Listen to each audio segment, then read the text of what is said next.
Okay, we're going to call the meeting to order. Recommendation that the agenda be approved as presented. Do I have to mention their names? It would help with the people online. Okay, we got Director Grant and who was over here? Greaves. Thank you. The Grievous Committee. In-camera meeting. None. None. Good. Adoption of minutes. Strathcona, pardon me, the Comox Strathcona Waste Management Board minutes dated September 12th, 2023 for adoption.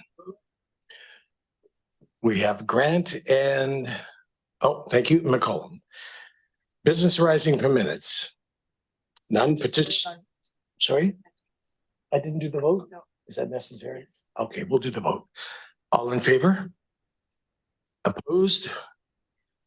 Seeing none, carried. Business arising, none. Petition delegations, none. Reports, none. We're going to number 1, Comox Strathcona Waste Management Advisory Committee. The minutes, thank you. We have Director Grant and we have Director Wells. And school, oh, sorry, that was almost did it again. Discussion? All in favor? Opposed? Seeing none, motion is carried.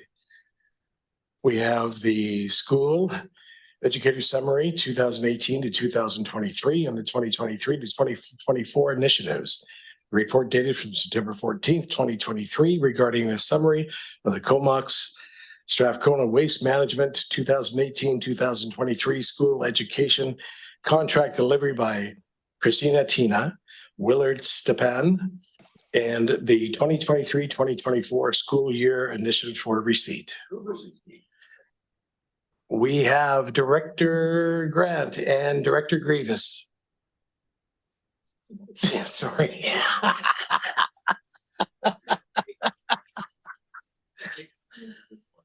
Yeah, that works. Director Greaves, I apologize, sir. That was just a Freudian slip. All in favor? Opposed? Seeing none, carried. A staff presentation, please. Thank you, Mr. Chair, and good morning, everyone. I'm pleased to introduce Sarah Willie, our Manager of Solid Waste Planning and Policy Development, who will present this report. And as you mentioned, Tina Willard Stepan, our CSWM school education contractor, is here to support the discussion as well. So, Sarah, over to you.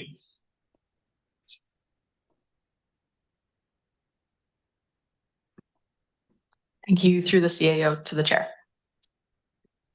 So I'll keep my remarks brief and allow Tina to do the bulk of the presentation today, but I do want to iterate that knowledge is power, and that through the months and up to a year now of consultation we've been doing with the solid waste management plan, as well as what's embedded in our current plan, there's been repeated calls for more education and the importance of education. So I really think the work that we're doing with the schools is very important, and Tina is able to deliver that with enthusiasm, efficiency, and effectiveness. Solid waste, might be a utility, but it's unique in that it requires participation from the public. It's an essential service, but it does require folks to help us to achieve our goals. So we're very pleased to be able to continue to offer this service and start with the education of children that bring those back into their homes and beyond. And I do also just want to emphasize that we really made an effort to get across the entire service area, and that we're pleased to say that, in that 5-year contract, we were able to get to every school but 3, and those 3 will be our priority going forward. But that Tina was, ambitious enough to travel out to Reed Island, as well as Cayucit, and, in a way benefited from the online pivot that we had to do to be able to continue to offer services to those remote communities in an effective way. So I will pass it over to you, Tina.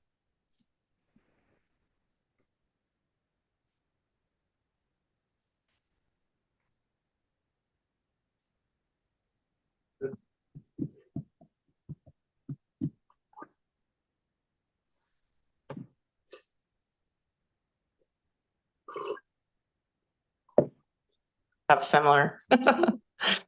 Okay, so thank you for having me today. I always get really excited to talk about this. And the first slide is just letting you know some of our offerings. Apologies that one image is small, but I'll just go through them. I do presentations for students kindergarten to grade 12. Really, the core message is always the same. It's about waste diversion. We talk about the why. I enter into conversation with students always about how they want to care for the earth and whether or not they're concerned about climate change. And it may not be a surprise to you that students as young as kindergarten know those words and are deeply concerned about the state of the environment. And so I enter into the conversation from that way. And then the activities that are aligned with the presentation, of course, are age appropriate. So with kindergarten to grade 3, we do where does it go? We just talk about the landfill and we do a sorting activity. Once we get into the older age, so really it's the same message, it just increases in complexity. Grade 4 and on, we have a few offerings. One is waste-free holidays. I'm in the middle of that right now. And then the other is I do a waste audit, and never did I think it would be one of my favorite parts of my job to pick through other people's garbage, but it's really cool. There's an image there. The right-hand photograph is an example of me.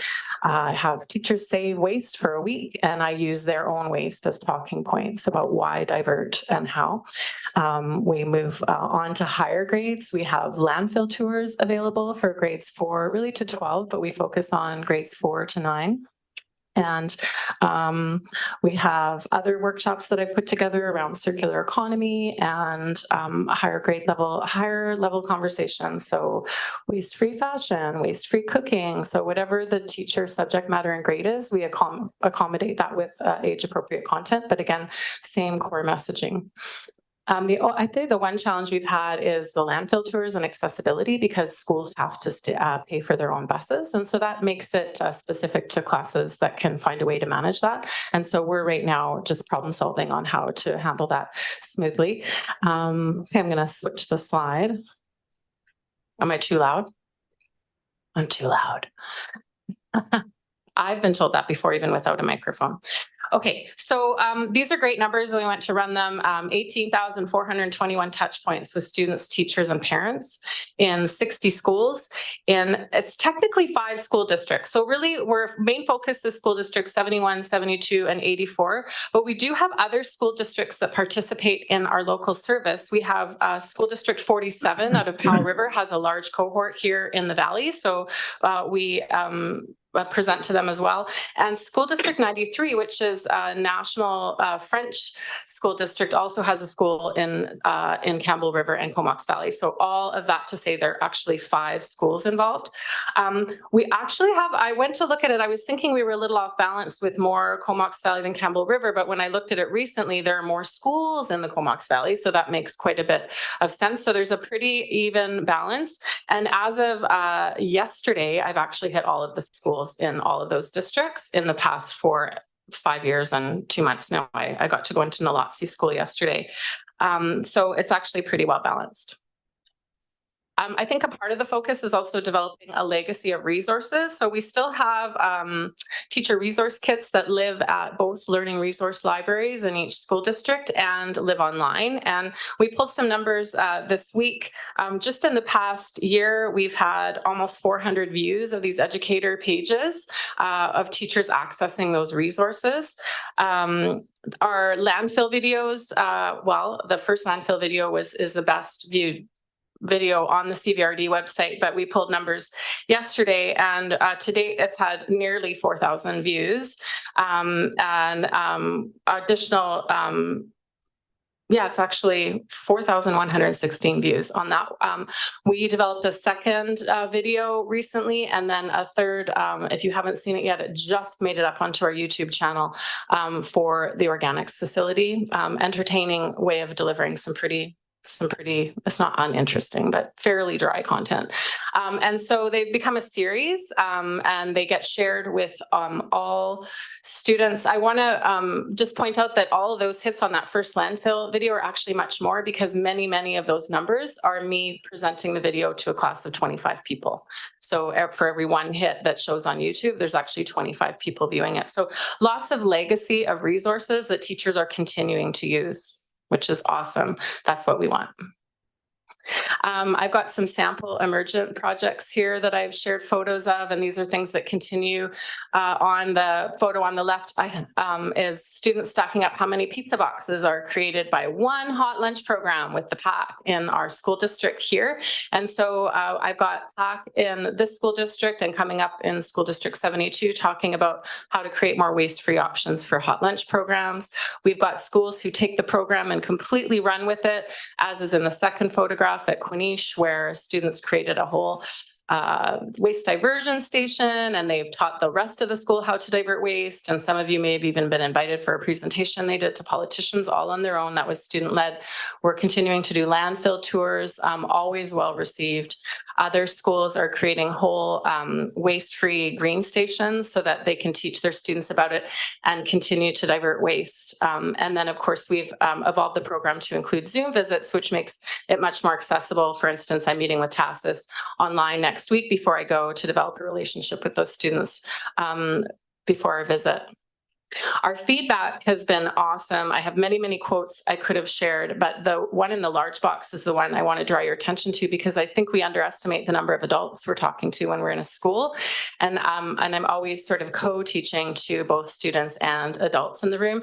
And I love this quote, which was sent to me, a teacher who's been to the landfill twice now with his classes and has me in every year from Arden School, said, please don't underestimate the impact of the presentations and what it has on people's actions. So his family made changes in their home based on the presentation I was making to children in grade 4. So just wanted to include that, to a reminder that there's 2 to 4 adults in the room every time we're in a school situation as well. And so considerations moving forward, this is pretty easy. The program's going well, it is well received, and continuing to allow it to be iterative, which is what's happened the last 5 years. It evolves based on teacher need. Some schools have had me in numerous times, and so then the presentation evolves to the next level where they want to do a school-wide project at Rob Braun Center in Campbell River. Right now, the class I've spent a few sessions with now want to do a school-wide initiative to divert waste in that building, which would be more community-wide, because Rob Braun Center, for those of you who don't know, serves all ages and has many programs in it that aren't just school related. Really just more please. Teachers, students, and parents are all excited about the availability and content in this program. We're now in conversation about hoping to get support schools with composting to access this new facility that we have. So that's emerging as well. And widening the age range of materials available perhaps might be a direction to go in, or updating the materials that we have online for teachers now, as they're now about 7 years old, the resources that live online now. So just all the considerations are about yes, please, more please, and people are enjoying it, and that the way that CSWM has allowed it to be iterative and responsive to student and teacher needs has been most well received. That's all I have. Yeah. Any questions? Anybody else? No, just kidding. Go ahead, Director Wells. Thank you, Co-Chair. Thanks very much for the presentation. It's really exciting to see, how the students and the teachers are really enjoying this. Really glad you mentioned Quinish. I did get to go for their big presentation along with many other elected officials, including our Co-Chair, Will Cole-Hamilton. And I guess I have 2 questions. One has to do with, because I talk to schools as well, and usually it's more civic stuff, but this is certainly one of the things that pretty much every class asks me about when I'm talking to them. And really a pointed question that comes up time and time again, which you probably already know, is when can some of these other things that are being recycled, like at Quinish, that aren't picked up, so that really it's the students, the teachers, and the parents taking that to the return it center or something, while we're sort of waiting for the ICI stuff to come into play. So that's the first question, is if there's a timeline for that, or if something's happening already. And then the second thing really plays into the next item around cleanups, and whether or not the school district's been called in to do some cleanups, because there's lots of things going on, but I just didn't know if they've been engaged in that as well. Neighborhood cleanups or ocean beach cleanups, which? I mean, really, and I mean, it could be any kind of cleanup, really, because I started one when I was in high school, like Right, gotcha. a few decades ago. So we definitely have, I'll answer the second question first because now it's freshest in my memory. We definitely have classes that launch into cleanups. The TASIS classroom I'm working with right now wants to coordinate a beach cleanup. We had a student last year who coordinated a neighborhood cleanup and then built a 10-foot orca whale out of all the garbage. So those things more emerge out of specific projects based on a champion in the school. And I regularly send them resources about how to organize, how to implement those systems. So they're definitely happening as a part of the program, and it depends on classroom and school. And again, teachers take on a lot more of this than they actually are required to by their union or ought to. But when I find a champion in a school, they definitely run for it. Yeah. Mm-hmm. Excellent. Yeah. And I believe Campbell River has a cleanup as well that I didn't see in the report. And Courtney did one this past year as well that we're going to probably be doing on an annual basis as well. So. And with Ocean Legacy Foundation involved now too, the beach cleanups are great because we can, Stephanie and I are scheming to get some bins out to TASIS to properly sort it and get those materials diverted. So it's definitely happens and frequently, and it's coordinated on a case-by-case basis. In terms of the other materials that aren't accepted through ICI, I've approached Recycle BC to discuss the possibility of them receiving some materials from schools on a pilot basis. And that's in the works, but I don't know where it's headed yet.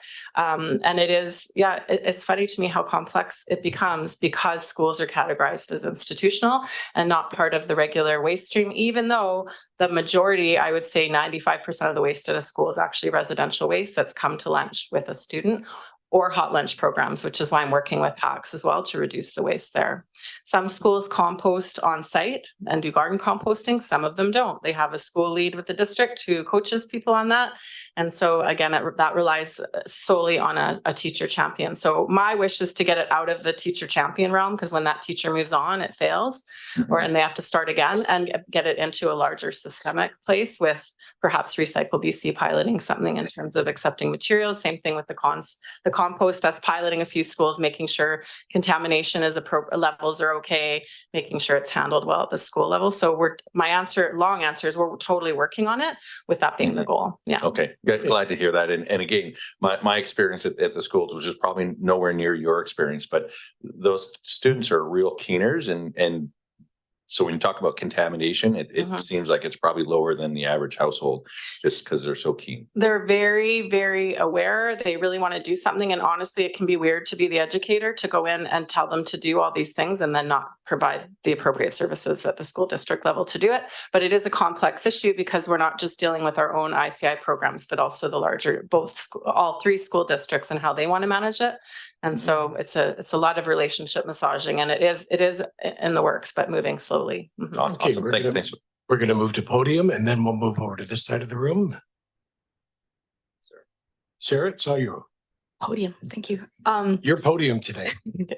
I just wanted to add as well, Tina worked with us as well as Lush to put forth a grant federally to look at diverting more food waste from schools. So it's being a Canada-wide grant, certainly there'll be a lot of competition for that, but it is something that, again, we're trying to get more exposure to and experience with and introduce within the schools as we can.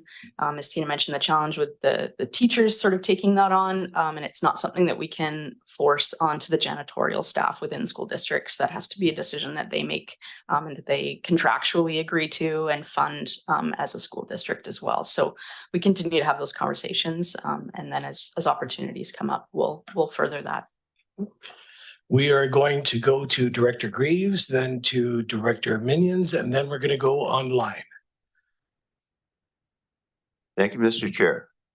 Only one Grieve, no S. I apologize again. It's only one of me. Thanks to Sarah and Tina. And I wonder if Tina realizes she's walking in the giant footsteps of Gail Bates. I do. That previously had held this position. A couple of things, a question. I heard you mention, this one goes through the staff, I guess, that we had the same issue when we discussed utilization of some of our sports facilities with the commission in regards to SD 7.1 or 7.2 and the inability of this board or the regional board to help the school district with the busing, even when we have facilities that are basically sitting idle in weekday afternoons and kids that would love to go skating or whatever. So I'm just wondering if you refresh staff could refresh my mind on why that is. Is it a provincial jurisdictional issue that we can't coordinate between the two of us to get some buses to take kids to a landfill or something like that?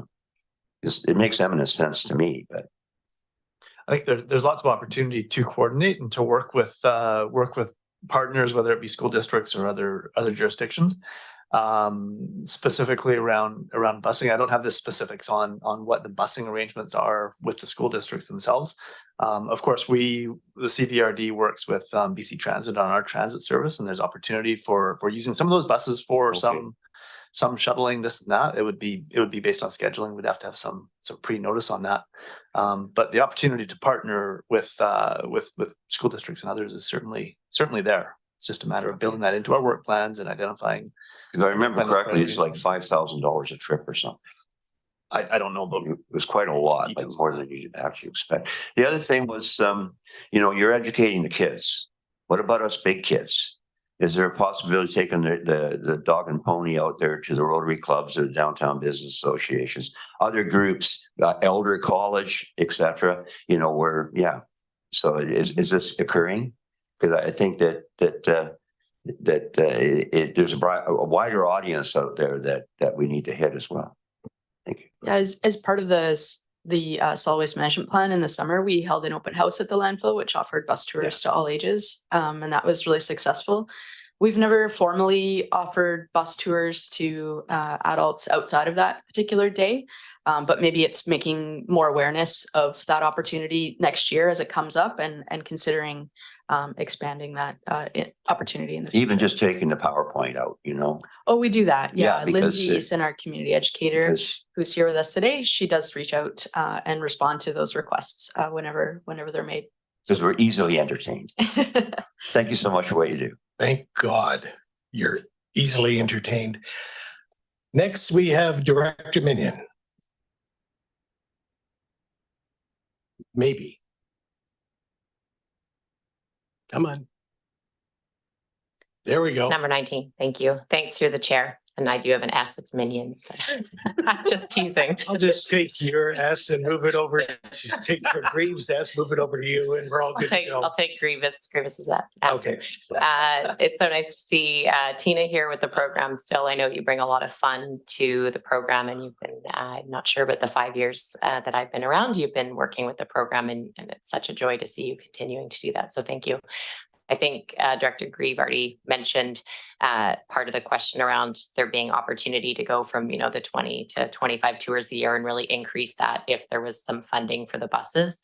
So my question was around, do we do a lot of partnership funding requests from the school district 71 and 72? But it sounds like that's something that is already in discussion, but it's from a director level. How do we kind of champion that being part of the curriculum so that the funding is either joint or something that's highlighted to them as one of the challenges? So more just a note that I hope that they would look at landfill and waste management composting as something that's really valuable to their school curriculum, and maybe that co-funding can happen. Hopefully it's not $5,000 a trip, but the two things I took was really that we need to get the composting into the schools, and that bus service needs to be increased. So when I'm talking to the school trustee, I'll make sure we just briefly mention those two things as something we can do more with the schools. Thank you for your work.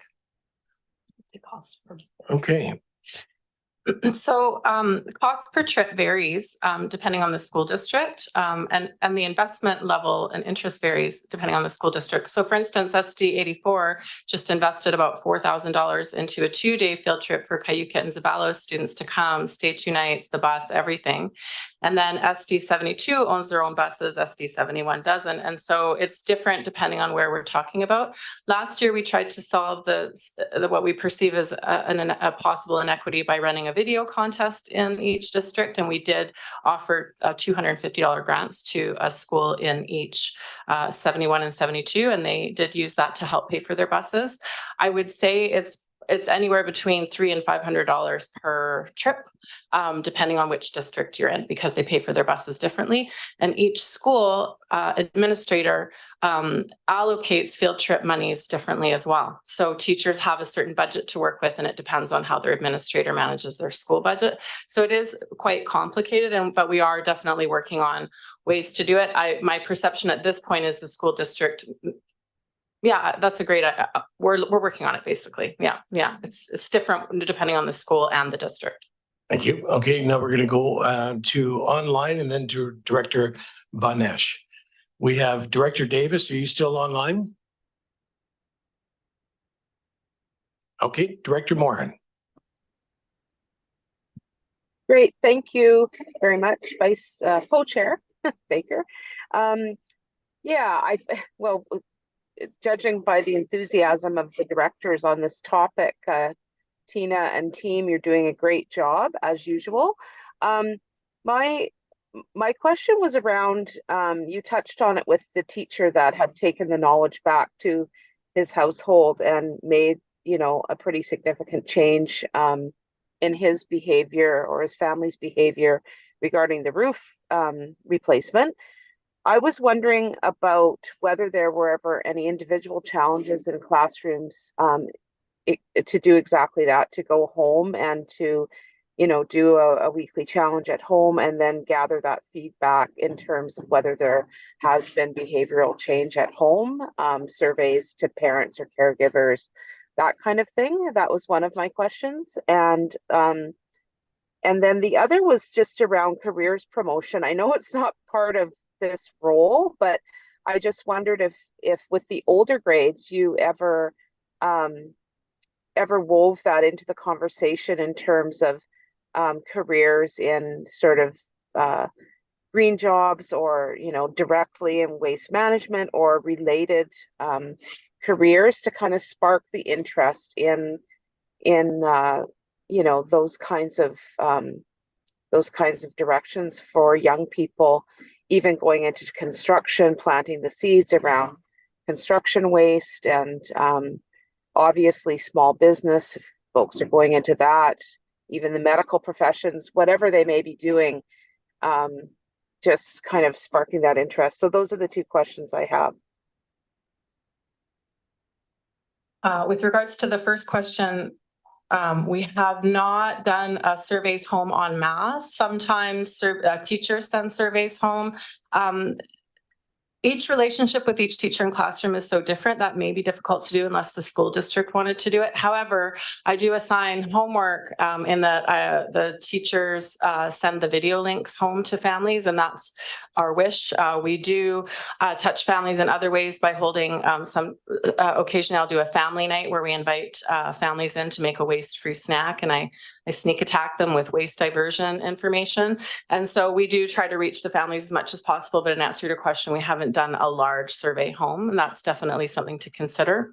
In terms of the Careers Day, brilliant Sarah here had a brainchild, and we are currently working on a Careers Day with School District 71 to start with, and I would love to do this with School District 72 next year. But the Careers Day will look like students coming in and taking a tour of the landfill, the water treatment facility, because I have another contract doing those, as well as wastewater, so they can come and have frontline staff at each of those locations speak to their career path, what kind of wage they could expect, what kind of school they would need. And we partnered with School District 71's career department in order to do this. And the CVRD will be covering cost of bus and lunch for students. So they're all pretty keen. And we have a teacher recruiting students and hoping to fill a whole school bus, which will be up to 54 students.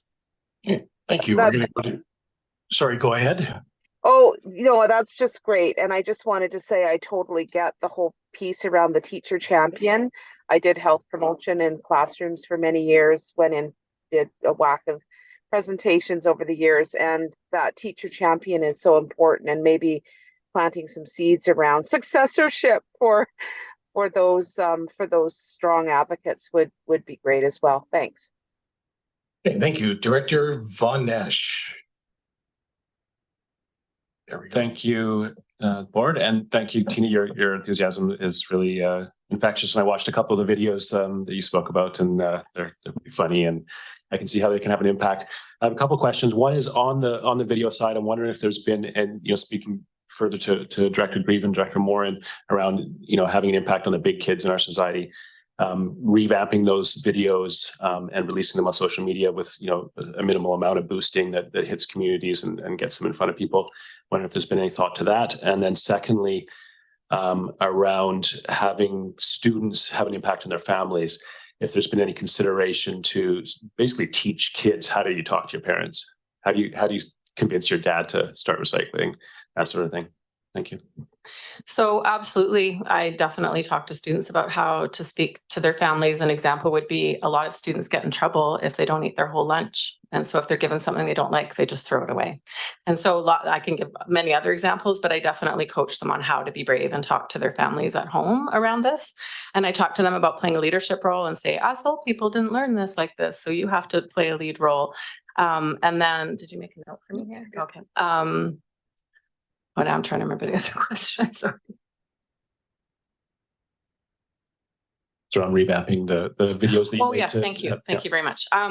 So we have, when we made the compost video, for instance, we've provided a few smaller bites of information that can be constructed into smaller short video pieces for sharing on social media. So that's underway with the communications department.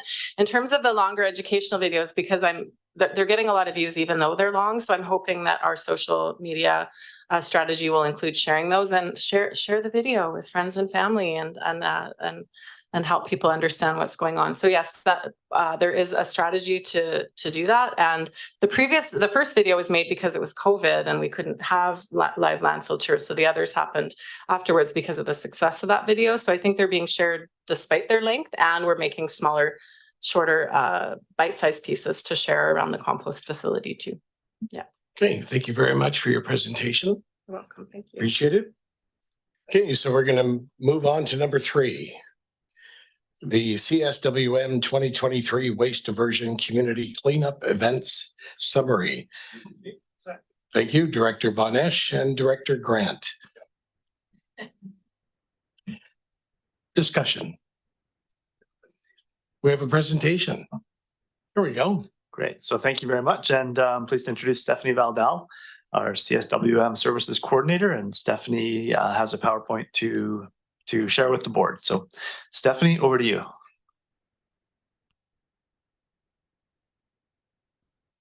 Through the CEO to the chair and board, thank you very much. I'm really excited to be here to present the CSWM 2023 year in review.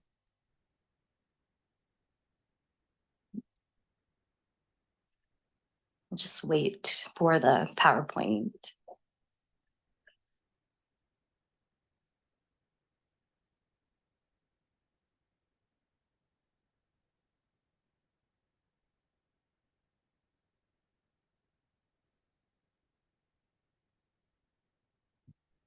So we're going to start with our first slide, which is going to be the Ocean Legacy Recycling Depot. The Ocean Legacy Depot is located at the Comox Valley Waste Management Center in Cumberland. It opened in June of 2022. And in the first partial year of operation, we were able to divert just over 17 tons of material. To date, we've well exceeded that amount. This is largely in part to the education and outreach with our industry and aquaculture manufacturing partners, who can now divert things like rope, floats, and oyster baskets through our Ocean Legacy Depot. In addition, we've had several local groups who were successful in their 2023 Clean Coast, Clean Waters grant funding. We have 2 cleanups that are currently ongoing, Coastal Restoration Society and the BC Shellfish Growers Association. So the numbers for materials are constantly changing. As of Monday, we've actually received more than 76 tons of material through the depot. And we've delivered over 26 tons to Richmond for recycling. So there's a large stockpile of material at the depot that is awaiting to be shipped off, but we are anticipating by the end of the year, we'll have diverted over 560 cubic yards of material from landfill. The service is currently utilizing grant funding from the Ocean Legacy Foundation to transfer material from the depot to Richmond, which is why our actuals for this program are so low. But it's important to note that this funding is actually temporary, and we would like to maintain our current budget. We continue to see successes with our tipping fee waiver programs. Through our nonprofit reuse subsidy and our relationship with Habitat for Humanity, we've seen double the diversion at our Sayward Days events. Habitat for Humanity not only accepts items for resale through their store in Campbell River, but they also manage and collect the recyclable items such as electronics, appliances, outdoor power equipment, paint, and batteries. And they do this on behalf of the service, which actually reduces the labor costs associated with running this event 3 times a year. Our community and Earth Week cleanup events continue to receive a positive feedback from the community. This year, we waived fees for over 33 tons of material collected throughout the service area by groups who qualify under the policy. And this is where we see material coming in from the schools. We've worked with North Island College, a lot of nonprofit groups. Our illegal dumping program is actually seeing a decrease in the number of dump sites year over year. However, this year we saw a significant increase in the number of recreational vehicles that were reported as abandoned. So we've shifted our focus to supporting and working with external agencies and local governments to have these RVs removed from the environment, not only in a timely manner, but also to ensure that we're diverting as much of the metal and any of the hazardous materials they may contain. Staff are really able to maximize our tipping fee waiver budgets and reduce spending for these programs by working with volunteers and community groups. This method is proving to be very successful and has actually attracted the attention of other local governments. The CSWM Special Events Waste Diversion Program works directly with hosts of large community events, particularly those who are nonprofits or where funding is put back into the community, or groups and events that are anticipated to generate a large volume of material. This year, we had the opportunity to work and participate with the Northern Regional Games, which was hosted by Nech'atlit First Nation in the village of Zabalis. This is the first event the service has participated in that really focused on the first level of the waste hierarchy, which is prevention. And we did that by establishing washing stations and asking participants to bring and wash their own reusable cups, cutlery, and plates versus supplying single-use items. This dramatically reduced the volume of waste, and it was a successful event, and we received a lot of positive feedback from the community. And I'd like to extend my appreciation to Director Colburn for the assistance provided by the Village of Zabalis through their Public Works Department. We could not have achieved the level of success we did without their support. I just want to speak a little bit about the First Nation Recycling Initiative. So from their website, the First Nation Recycling Initiative, or FNRI, is a nonprofit organization that works directly with First Nations to increase diversion by providing information about existing stewardship programs and local collection events. So it's important to note that access to diversion opportunities for recycling stewardship materials is actually not available in all of our communities. The service alleviates this gap by hosting infrequent every 1 to 3 year collection events for this material. And in 2022, while staff were working on the Zabalis cleanup event, we contacted FNRI to see if they could support by providing funding to pay for the transportation of recyclables materials from Zabalis. It's important to note also that without these collection events, the residents often will put the material in landfill, or they're required to take it to Port McNeill or Campbell River. Now, recognizing that these events are not always convenient for residents or costly, time-consuming, and actually logistically challenging to plan, staff were able to negotiate for a pilot program that allows First Nations and adjacent community members to recycle materials on an ongoing basis within their community. FNRI has also offered to pay for the transportation costs for this material to come to the Cumberland facility, where it will be recycled with the rest of the materials we collect here. We launched the pilot program in Zabalis this past May, which is serving multiple First Nation communities in the area, including the residents of the village of Zabalis. And we're hoping to launch the pilot in other First Nations communities within the service area next year to further increase diversion by providing better access to recycling programs for things like electronics, small appliances, and outdoor power tools. This is the first pilot program of its kind in British Columbia, and we're really excited about the achievement. This past February, the CSWM service was featured in an interchange recycling promotional video on our collaboration with First Nations, specifically a Hattesat First Nation. As a result of this work, I was also invited to present to the Indigenous Zero Waste Technical Advisory Group in April. And I will be presenting again at the Solid Waste Association of North America Swana Day next week. This concludes my presentation. Thank you and congratulations on another successful year. I'd just like to briefly pass the mic to Lindsay Easton, who's our community educator, and she'll speak a little bit about some repair cafes. Any directors have any questions for the young lady? Oh, I guess I have to press the button again. Director Rice. You can call me Vinesh too. I'm easy. I can. It's all good. I have to be careful. This is recorded.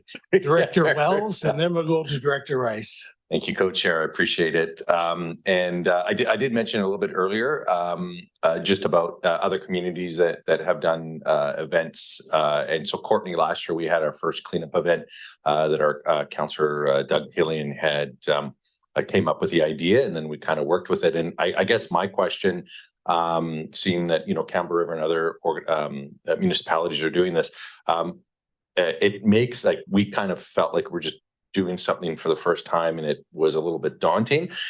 Is there I'm looking at you, but is there a person that we should be talking to at the solid waste function to really coordinate it? Because we kind of, it was like one more thing for staff to do and that kind of thing. And everyone was very excited about it. But again, it's just one more thing, and just trying to see how we might be able to streamline it a bit, especially for working directly with the solid waste function.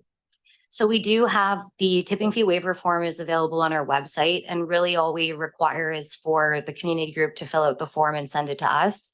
We'll prepare the staff to receive the information at landfill, but we also have legal dumping kits that we've been using for community cleanup events as well. So we can arrange to get you a cleanup kit, which has bags and pickers and gloves and some emergency things such as a fire extinguisher or a spill kit. And so we can do some of the coordination, but as far as the area that you want to clean and coordinating volunteers, we really leave that to the organizer.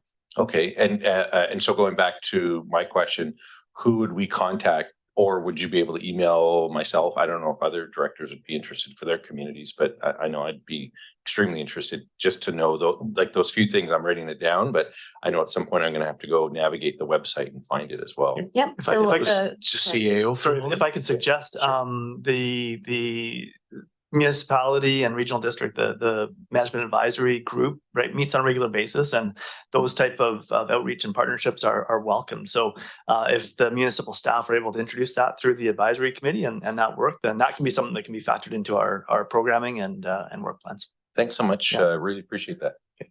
Thank you. Now we'll go to Director Rice, perhaps. There we go. Thank you, Chair. I just wanted to ask a couple of questions on the dumping of RVs, because that is a problem in my community. The challenge, and I know it is a challenge, the challenge is, of course, who has jurisdiction. The RCMP don't want to touch things too quickly. There's a cost associated with being able to remove those items. There's certainly safety concerns, black tanks, propane, all of those things.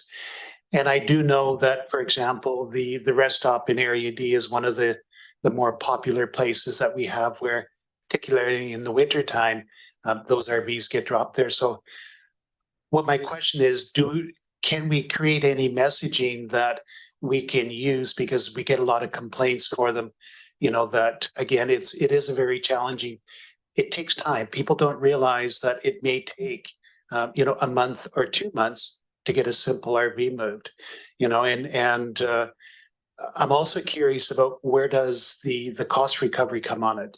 Who's responsible for those costs? Thank you. So I believe Michael's going to speak to the RV illegally dumping situation in the next report. But as far as the cost, I can speak to that. So we do work with Mosaic quite frequently, private property owners, as well as Ministry of Transportation. They are responsible for ensuring that the trailer is prepped for transportation and transporting it to the landfill, where we then work with staff to remove all of the recyclable materials and hazardous waste. Of course, the gray and black water needs to be pumped out before it's moved, unfortunately.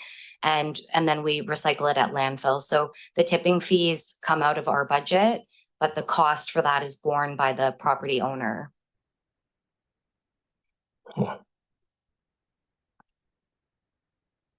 Just one more question on that.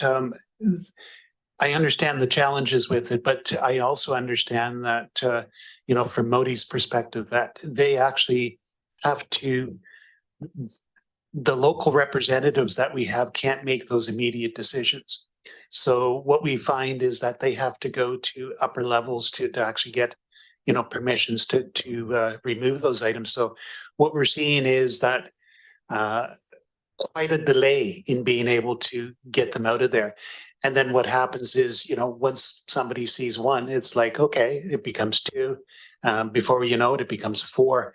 And it is, I understand the challenges of it, but I'm wondering if there's a way that we can, apply any pressure that might make that decision making happen quicker.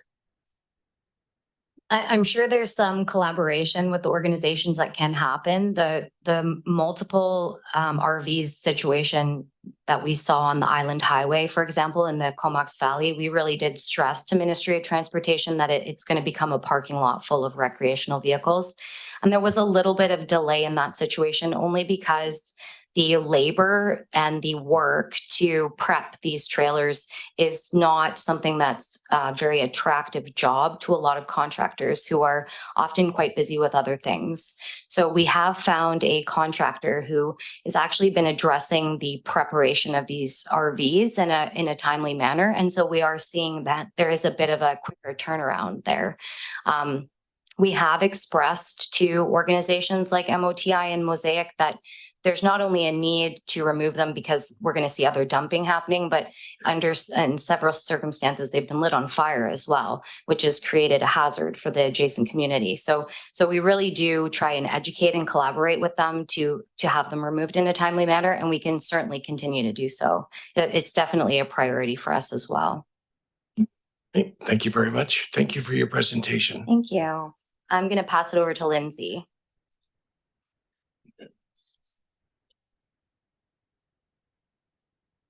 Thank you. This was sort of added last minute, and I apologize, but it was a diversion initiative that we really wanted to share with everybody. So this is just a share piece that we just hosted a repair cafe at the Lake Trail School last weekend on Saturday the 18th.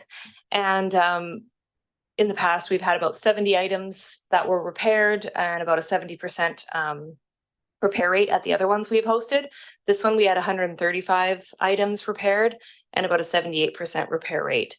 And we had about double the repairs. We had way more people coming through, and we actually had to turn people away at the end. So we are building a culture of repair and reuse here. And through all the work that Tina and I have been doing, we can see the need growing. So we'll be hosting more of those. And I just wanted to share that information with you guys. Thank you very much. Okay, next, what I'm going to do is I'm going to introduce a new director we have on the board today. We have Director Tyrion. Did I say that correctly? There we go. Tyrions. Should I put an S? Do you need an S on the end of that name? It's with a Z. I can put a Z on. I haven't used Z yet. Okay, so next, vote on receipt. Okay, all in favor?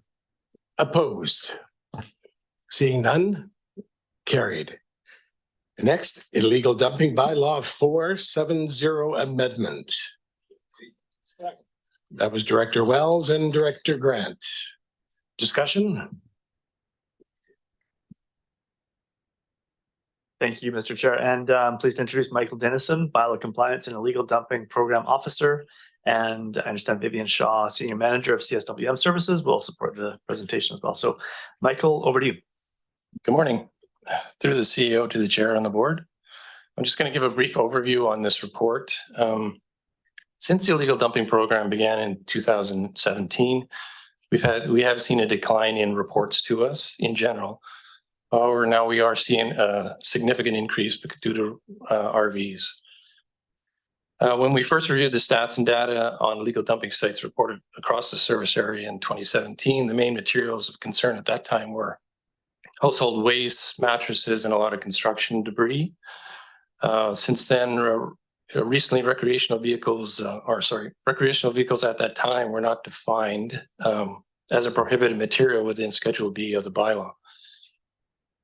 So as I said, we have seen a significant increase in RVs being dumped recently. In 2021, for example, we only had 4 RVs reported to us, only 3 in 2022. But as of today, when I check the stats, we're at 17 reported already to deal with in 2023. Most of these RVs are in very poor condition and considered derelict. They've often changed hands many times amongst various people and are often very difficult to trace. So updating this bylaw to define RVs will provide us with a more effective enforcement option should we be able to trace them to an owner or a property where they came from. I've had discussions with fellow bylaw staff across the service area, and all are in agreement that this definition should be added to the bylaw. And just to give you an overview of what happens when we do find an RV, we attend, we photograph the site, we check for traceable items. So we always look for plates, vehicle identification numbers, or any information left at the site.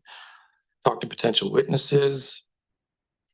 If no traceable items are noticed, we will often review our photo database, which is quite extensive on RVs across the service area.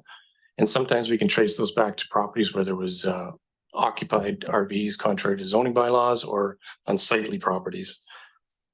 So we also work with the CSM services coordinator and our partners, such as the Ministry of Transportation, forest companies, and private owners on removal options and getting waivers going.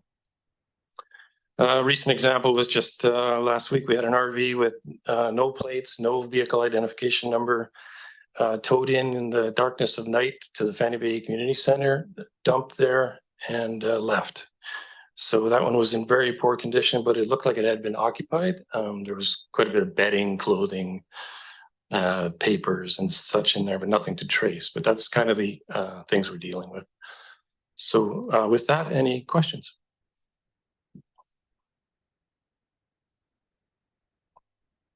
Okay, we'll start with Director Cole Hamilton.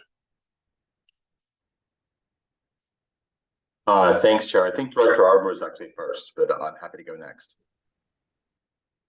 Very well.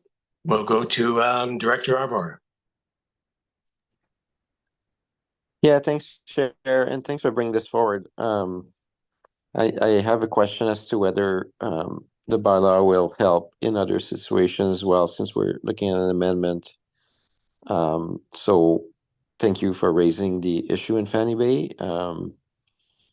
I think more rural communities that are still within driving distances of community centers are still experiencing difficult situations. The main one, when I read this bylaw, I read it with the lens of the situation we've experienced at Cook Creek for the last 4 years, where there were not only multiple abandoned and slightly destroyed RVs, but also derelict vehicles. So it's a whole range of things that is a little bit beyond the mandate, the current mandate, I think, that we've given to staff in dealing with semi-permanent illegal encampments and such that can get abandoned as well, or sometimes require complex partnerships to deal with. So I'm wondering if there has been consideration by staff to include, in addition to RVs, illegal encampments within this amendment, so that we can more holistically deal with situations as they arise.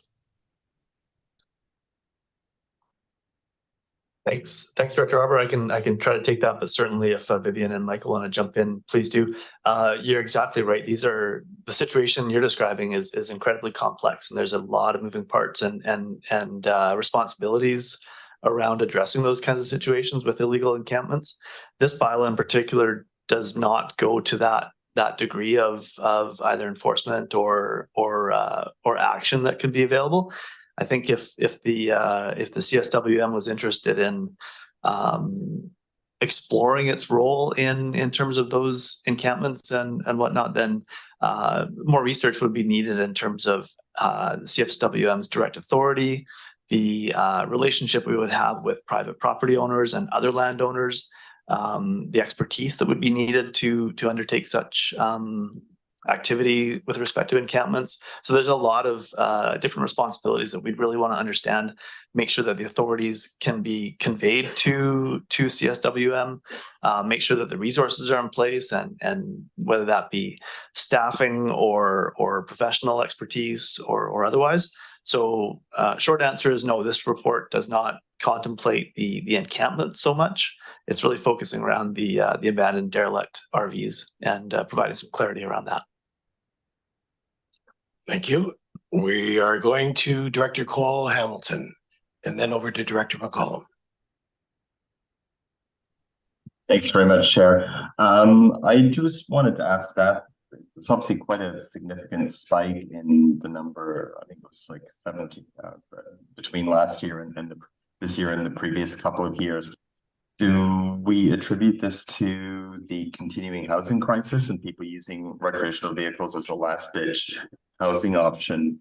That's my first question. The second one is, do we see any other options available besides obviously the support, including them within the illegal dumping bylaw, but are there any other educational or other measures we can take to try and sort of curb this spike that we're seeing?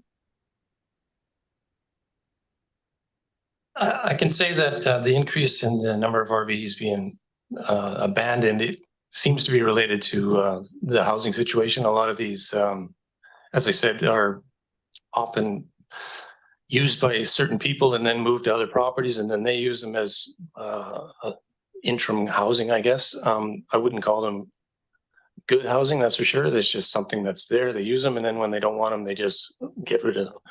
Or property owners are allowing people to use them on their properties. And then when the people leave, they take them off the property and are dumping them. That's what we're seeing. As far as, I'm sorry, the second question? Just any other options, more preventative work than sort of punitive, like public education, just if there are any other possibilities.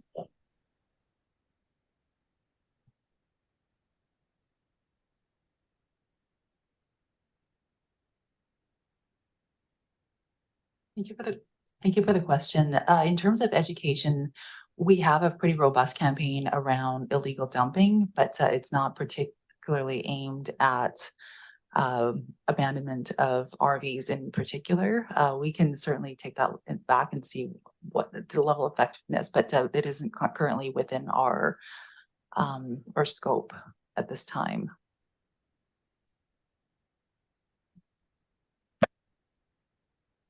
Director McCollum, did you still want to speak? I didn't have, it was Robin. Oh, it was Robin?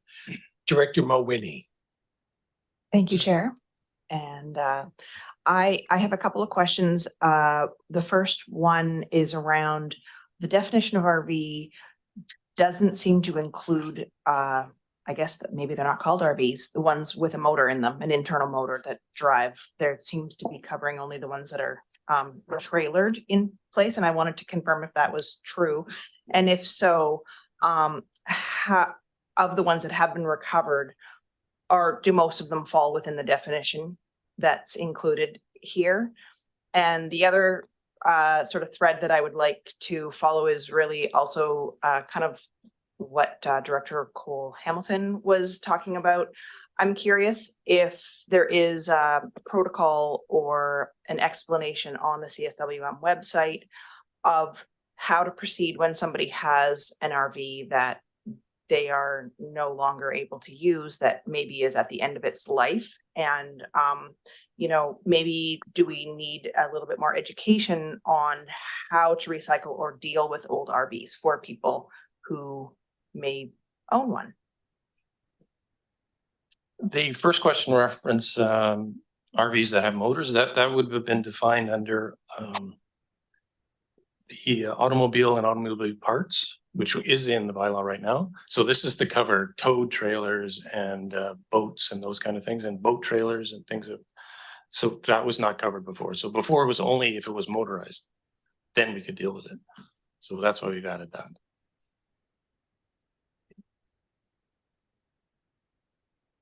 To your second question around the education, we are doing a bit of a revamp on our website for next year. So it is something that we're doing a bit of an overhaul so that we can have a better so that it is much more user friendly, and we can certainly take that under advisement so that we can include it as part of the education component to advise people on what to do with trailers.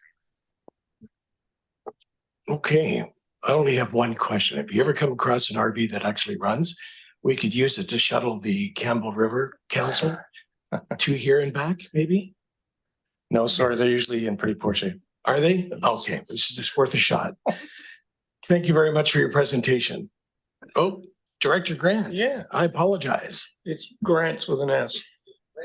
Yeah, so, no, I'm just wondering if you think that possibly the fee to dispose of these is part of the issue. I mean, I look at it and think of, I've got a derelict old RV and I don't have any money. Is that maybe what part of the issue is? I mean, there was only 14 of these things. And so this year, so I'm just wondering if maybe that's a part of the issue.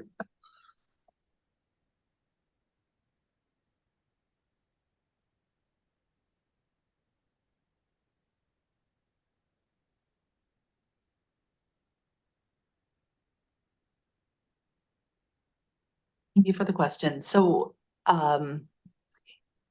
it could be a factor. It is obviously dependent on weight.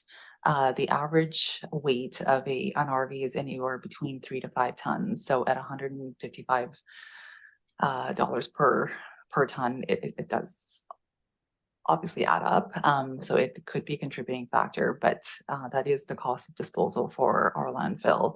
And unless there's other directive from the board, that is the waste category that it would fall under.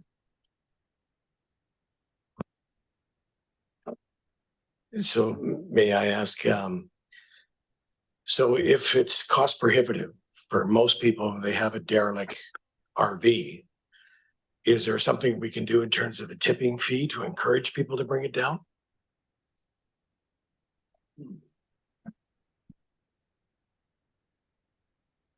Yeah, 1 week a year, as Director Grant is mentioning, 1 week a year, bring your RV and it's free. With a donut. I think Stephanie is gonna provide a bit to this discussion. I think if the board is interested in understanding what incentives might be needed to assist, then certainly staff can take that away and we can look at what those incentives might be. There's probably a range of opportunities to provide discounts or timing for disposal. And we can provide more information on that if that's of interest. Sounds good. Stephanie, did you have anything to add? So we do already require that all of the appliances and metal be removed when it comes to landfill, and that's strictly for diversion and to save for the hazardous materials contained in the appliances. So that will automatically reduce some of the cost.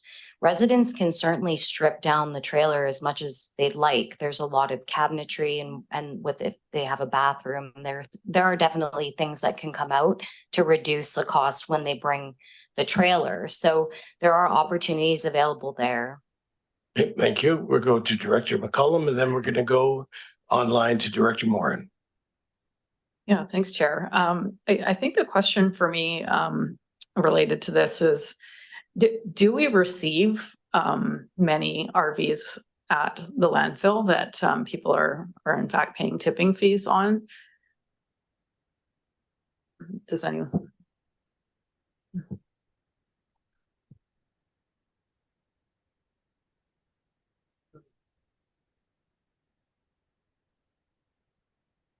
We do process quite a number of them. We don't have the exact number in front of us, but people are there are a big cohort of people that are responsibly managing their RVs, trailers, boats that are at its end of life.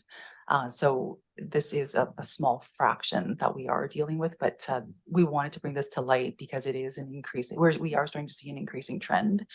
And it is something that a cost that we're bearing as a service. So we want to make sure that we have the authority under our bylaw to be able to manage these appropriately. Yeah, thanks for that context. Yeah.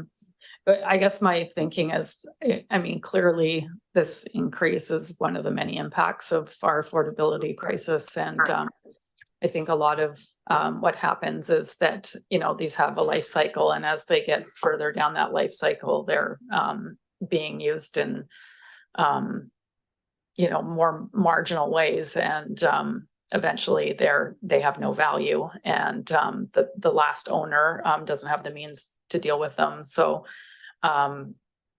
I guess what I'm wondering is maybe not so much about people who are not looking after disposing of boat trailers or boats in a responsible way, but yeah, what the impact would be of not charging for these derelict kind of trailers that we find out in the, you know, rural areas, I assume is where most of this impact is coming from, because it's my understanding that if it's inside the municipalities, that it is the municipalities that are dealing with that cleanup. So yeah, not really making a suggestion, just pondering, because I mean, I assume that there are incidences where we can hold a property owner responsible for removing something off their property that was clearly tied to it. But in some cases, I think the people who are the last who use these don't have the means to pay for disposal, or we would ever, even if we knew who it was, we would ever collect a fine from. So yeah, it's a tough issue. Thanks. Thank you. Director Morin. Thank you. Yeah, I agree with Director McCollum's points that there seems to be a couple of scenarios going on. I mean, there are some being dumped that probably there are people with means who are just dumping, but then there's probably a large percentage that don't have the means to deal with it. And we know, many of us who have RVs or have been in RVs, that they do require a lot of maintenance, and there's lots of water issues that come into play. And there's probably a point where these RVs just become unlivable, and that's when this happens. So yeah, I would be supportive of some kind of mechanism to allow for, in those situations, almost like a hardship kind of situation where we could alleviate some of that, and even if it's on someone's property, if it's housing folks who have no means, I think we need to look at that.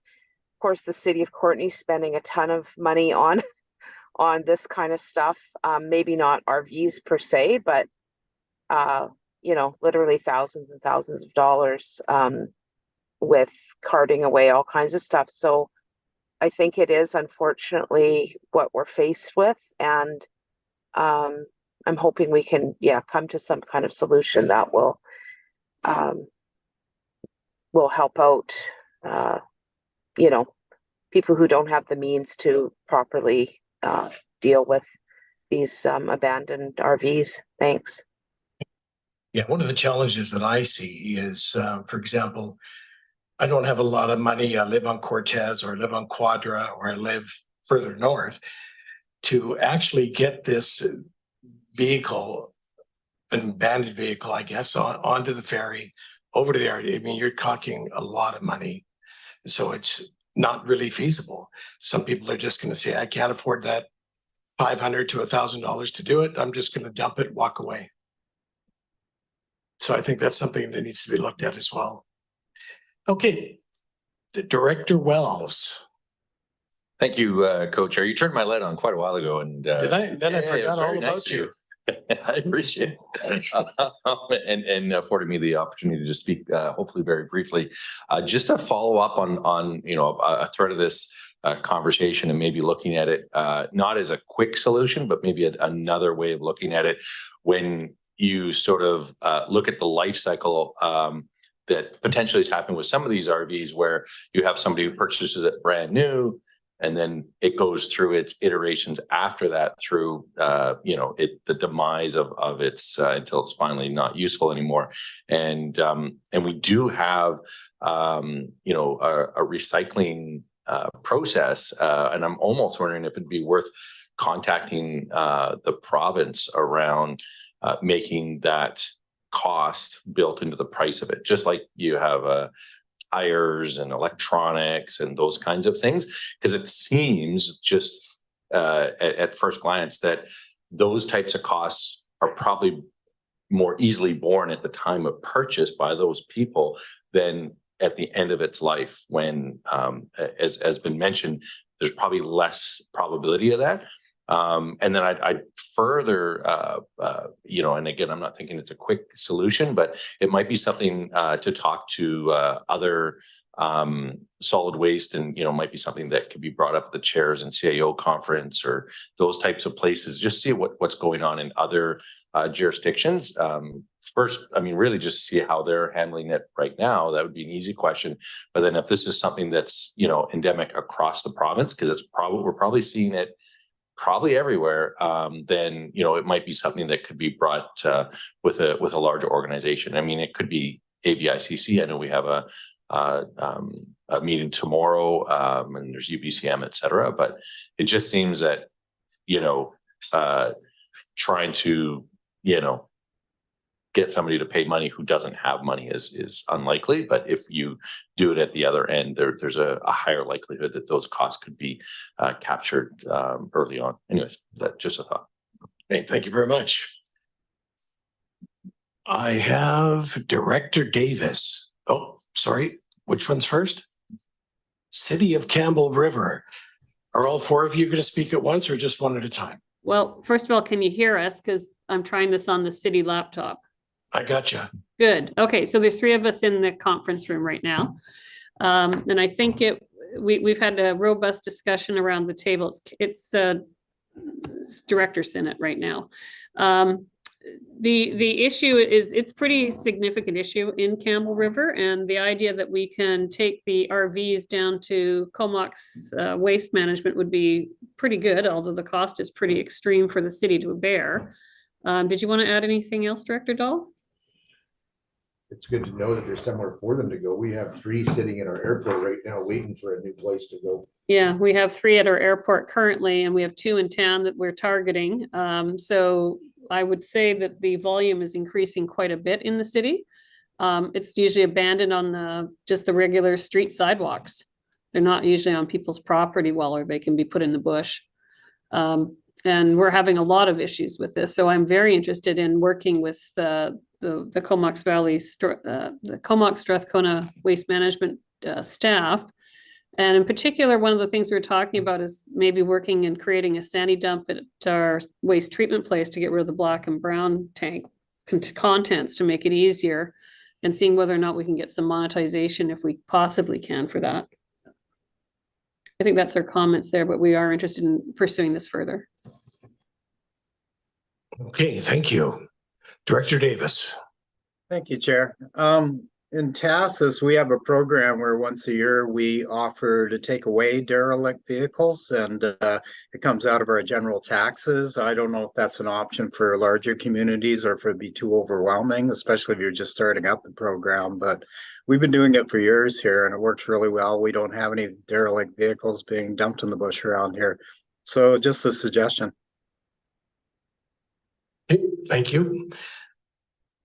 I think that's it. Thank you very much for your presentation. Okay, so the recommendation that the bylaw number 470, being the Comox Strathcona Waste Management Illegal Dumping Bylaw 470, be amendment to manage complaints regarding abandoned derelict recreational vehicles and associated parts. Did I miss that? Yeah, well, you can't expect anyway. Let's go on vote on receipt. All in favor of receipt? I appreciate that, Director. Second, was that you, Mr. Grant? Beautiful. Discussion on the motion. All in favor? Opposed? Seeing none, motion is carried. Thank you. So bylaw 720 enforcement update. Oversee. Director Grant, Director Grieve. Discussion? Oh, pardon me, presentation. Oh, we have another presentation. There we go. Please. Oh, sorry, I'm looking to Vivian and Michael, and perhaps this was covered earlier. This is the bylaw 720 enforcement update. Is there a presentation to go with this report? No, just here for questions and answers then. Okay, we're available for any discussion that the board might want to have. Okay, so we're on discussion. Any questions? No? Oh, Director Mulwiney. Eventually this will work. Come on, baby. There we go. Thank you, Chair. Thanks for the report. And when I read it, I was curious about one thing, and it was a line in there that says instances of scavenging is included in this bylaw enforcement update. And I guess I'm kind of looking for a little bit more clarity on what that means. And I'm also thinking about how in a recent meeting, we were talking about exploring options for more reuse and free stores and that kind of thing. And I'm wondering if this line would affect that. And it kind of goes back to a very long time ago when I recall visiting Pigeon Lake with my dad. And I remember, we would be taking things out of the truck and people would be maybe taking them away. I'm just kind of looking for like understanding on the concerns of scavenging, if that means that somebody is finding use in something that someone else is trying to dump. Thank you for the question. This bylaw is really pertaining to the management of the site. We do have a report that's coming forward in January around the feasibility of putting in a free store or a share shed or some variation thereof at the Campbell River and Cumberland Waste Management Centers in the early new year. This bylaw here is really, again, pertaining to specifically the management of waste. There is consideration for just making sure that we are running the site in an orderly fashion, making sure that materials are being put into the appropriate piles and managed appropriately so that we can safeguard our customers from danger. Like we do see from time to time people trying to scavenge and we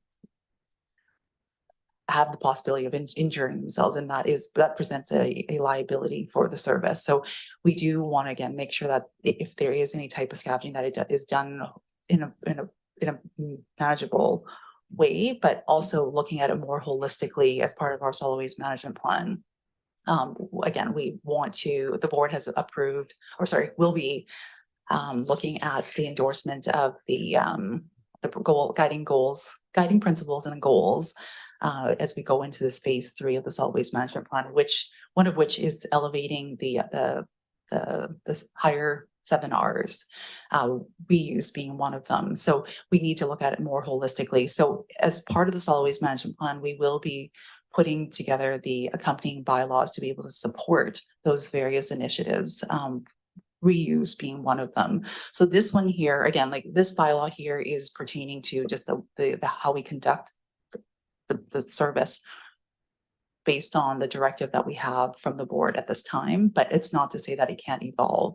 So as we consider other programs which will come out of the solid waste management plan, it could be reflected, but at this time the scavenging is not prohibited at our waste management centers in Campbell River and Cumberland.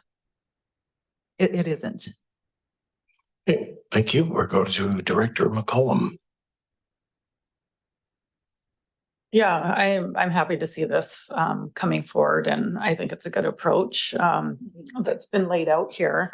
One thing I was curious about, because it seems to me like the routine inspections and just the escalated kind of approach to enforcement and compliance, I can see how this is very simple and straightforward when it comes to just like private loads or, you know, small contractors coming and using like the bin walls. But is this applied in the same way and enforced in the same way with say contractors that are picking up from strata developments or doing the private pickup out in rural neighborhoods that aren't part of the municipal waste system?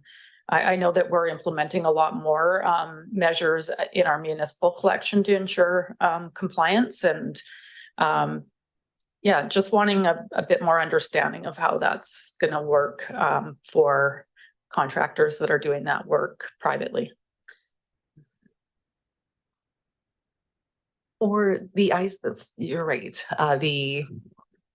The IC&I sector is certainly the construction and demolition sector is certainly a lot easier to target because it is generally more singular waste stream that we can enforce that segregation at the source. And there are only limited companies that we can target in terms of education and outreach. So that is kind of our low-hanging fruit for the time being. But as part of this discussion at the advisory table, working with our municipal counterparts, it is something that we are working together in providing that education. It is really around that collaborative effort with our municipal partners so that we can get that outreach to the multifamilies, the schools that are being serviced that isn't necessarily being captured under our curbside program. The city of Cordy and town of Comox, for example, they've done an amazing job as part of this automated rollout to include education around contamination and the level of enforcement. I think the bylaw was just updated yesterday to be able to provide those enforcement authorities within the updated bylaw. So we are working in concert with them, talking with Cumberland and Campbell River. These are things that are very much top of mind, and it is something that we're going to target. But it's about behavioral change. So it is it's not a one and done type education campaign. It is going to require the regional approach to make sure that we have the consistent messaging across all of our communities. But if from an enforcement standpoint, the municipalities are certainly on board in helping us to get that message out there. And I just want to go back to Director Mulweeney's question. Scavenging is prohibited. I misspoke. Thank you. Whoops. Hi. Thank you very much. We have nobody online. We're going to vote on receipt. That was discussion. So all in favor? Opposed? Seeing none, carried. So now we are going to take a 10-minute break and we will see everybody back here at 11:05. Thank you.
Mute.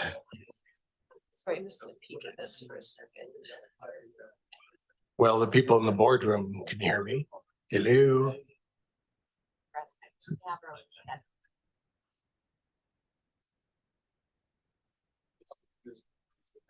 They know we're good. Attention board, we are commencing the meeting. Attention board, please return to your seats. All board members, including Director Wells, please sit to your seat. Thank you.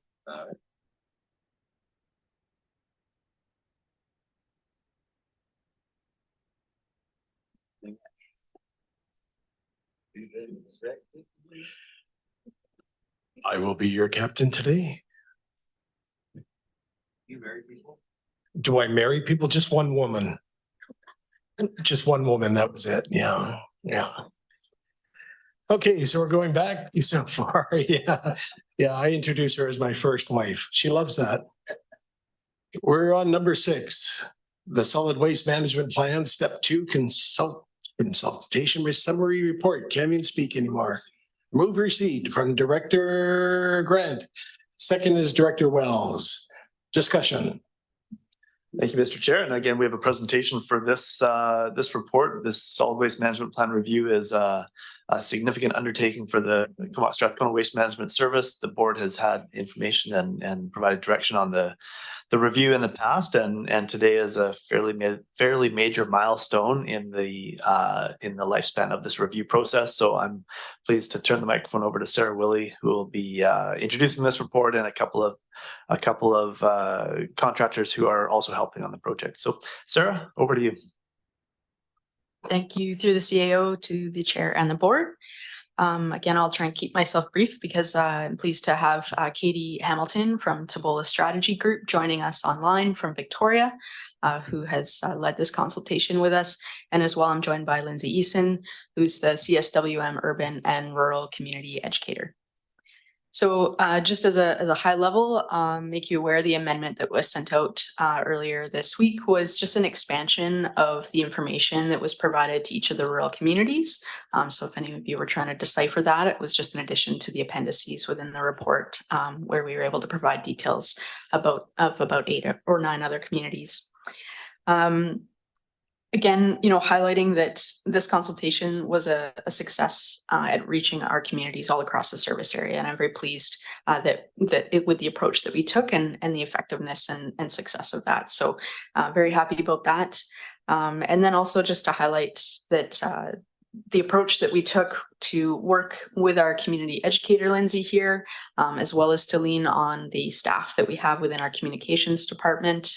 And the summer student was also an effective tool that we leaned on. We really found that this year was an economical approach to such an expansive consultation, and I'm pleased about that.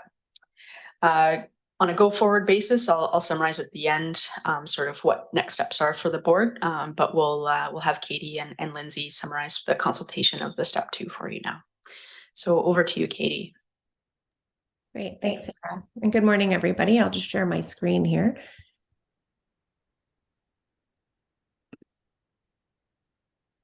Doesn't look like I have ability to share. I'm happy to just speak to the slides if somebody You can like. try it again if you like. It's working some magic behind the scenes. There we go.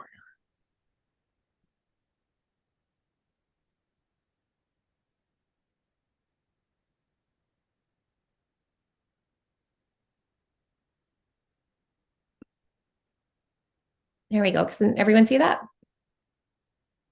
Yes, ma'am.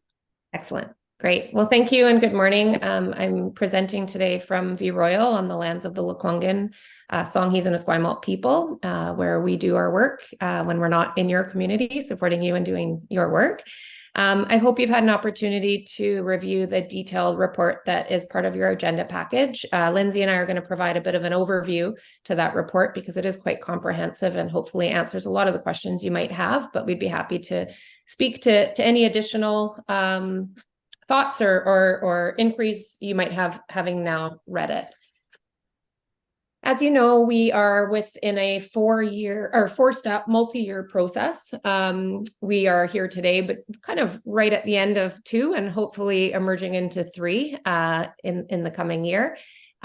We've had a pleasure sort of leading and supporting this process over the last 3 months. We launched the engagement process for step 2 in June, and it ran until the end of September. And so that allowed for a real variety of engagement methods and a lot of conversations with a lot of different people in different communities and in different ways. We really wanted to provide variety and ample time and notice and awareness for folks to dig in on this topic and to come along with us in those conversations. And as you know, having blessed this process, each step of the 4-step process has an engagement component to it. And that is a requirement of the Ministry of Environment and Climate Change strategy. And there are very specific requirements for how we do consultation. And it's part of my role is to help ensure that we are doing that as we go and that we're compiling all of the input and reporting out effectively in demonstrating how we met the province's requirements for that. Just a bit of a teaser, I guess, as we jump into the detail is, although we're at the end of step 2, a lot of what we heard was folks really want to dig into step 3. So there's a lot of great suggestions and a lot of interest, enthusiasm, curiosity about what those specific sort of ideas or options might look like, building off of the guiding principles and goals that were presented during this period. So we had sort of 3 main topics for this step. One was really just talking about the role of the solid waste management plan and the importance of managing waste effectively within your communities, sort of building a baseline of the role that the CSWM plays in protecting health and the environment and quality of life. And really taking an opportunity to highlight the existing system and all of the different services and programs available. And that's sort of the basis for a conversation for how do we do it different or better in the future, and what's changing in our communities that we need to address and think about as we go forward. Not having had this conversation for over 10 years, your communities are evolving as they should, growing in many instances. And so a lot of opportunities and challenges that come with that. And so we were able to use the draft existing systems report as part of the basis for those conversations. And then we wanted to seek feedback from folks around the draft guiding principles and goals for where CSWM goes in the next 10 years. We promoted the engagement process through a number of ways. So a real variety. There was a very comprehensive dedicated website that was established for the project where you can provide sort of access all of the information related to the solid waste management plan. In the videos that you were just talking about in the previous agenda items, detail about the process, technical documents related to the existing system, interactive web page to pose questions and get answers, prompt discussion with other folks in the community. We used a variety of digital, print, and radio advertising to promote the opportunities to engage, learn more, provide input. And we designed the strategy based on what we heard in step 1 of this process, where we asked folks how they like to receive information and how they like to be involved. And so we really tried to tailor the engagement process to what we already had heard from the community over the past year.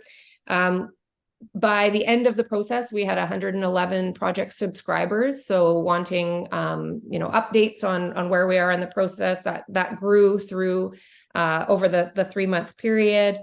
We sent letters to over 100 stakeholders within the community.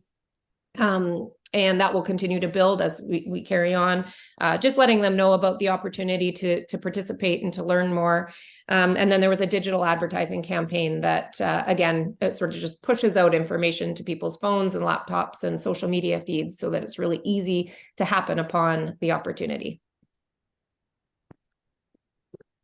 In terms of engagement by the numbers, we were able to engage with over 3,000 people within this process. Close to 2,700 folks visited the website, and they would have come there all sorts of ways, through the ways it was promoted, but also through the various conversations that happened over the course of 3 months, hopefully piquing their interest in wanting to learn more about solid waste and how it's managed. Lindsay will speak specifically to the conversations that she had at the many community events that occurred from June to September, but close to 2,300 people engaged in those conversations, which is fantastic.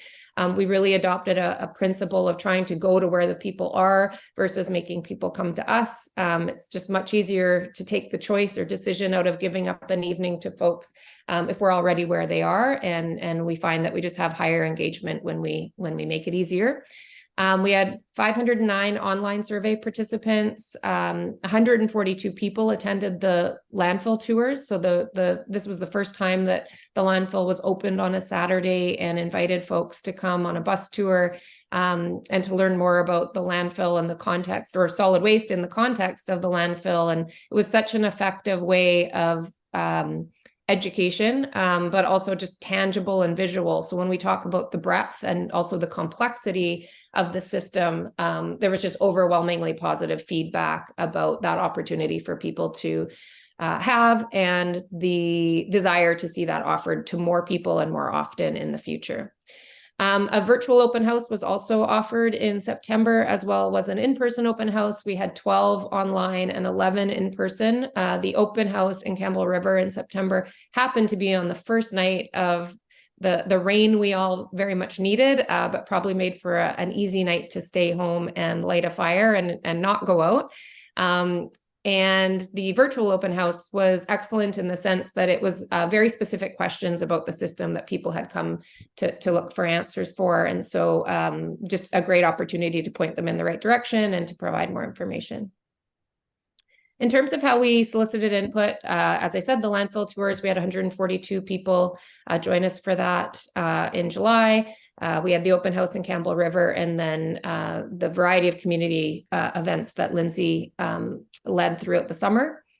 And we had the interactive website, the online survey, and the virtual open house. So again, a blend of multi-channel, sort of tailored to different people's preferences for how they like to engage. In terms of the overall themes, there was a lot of congruency regardless of what the engagement method was. So whether it was Lindsay talking to folks face-to-face on a Saturday with a coffee in their hand at a festival or an event, or whether it was in the online survey, there was a lot of congruency, and there was overall support for the draft guiding principles and goals, both individually and collectively. So I think a real consistent perspective and enthusiasm for moving in a new or forward-looking direction in terms of waste. There's a lot of curiosity building from that about what does that mean? What does it look like in tangible sort of real terms? And that's to be expected. What we often find is that we see engagement grow as we move into step 3 and 4, because then folks are really reacting to specific examples, ideas, options, or impacts that they can react a bit more to. And so a lot of desire to want to dig into that conversation. The only bit of feedback we had about the guiding principles and goals where they could be improved was just keep them as simple as possible, use language folks can understand. And you'll recall that the draft guiding principles and goals are crafted, they're actually provided by the province as a starting point. And so we're building from that.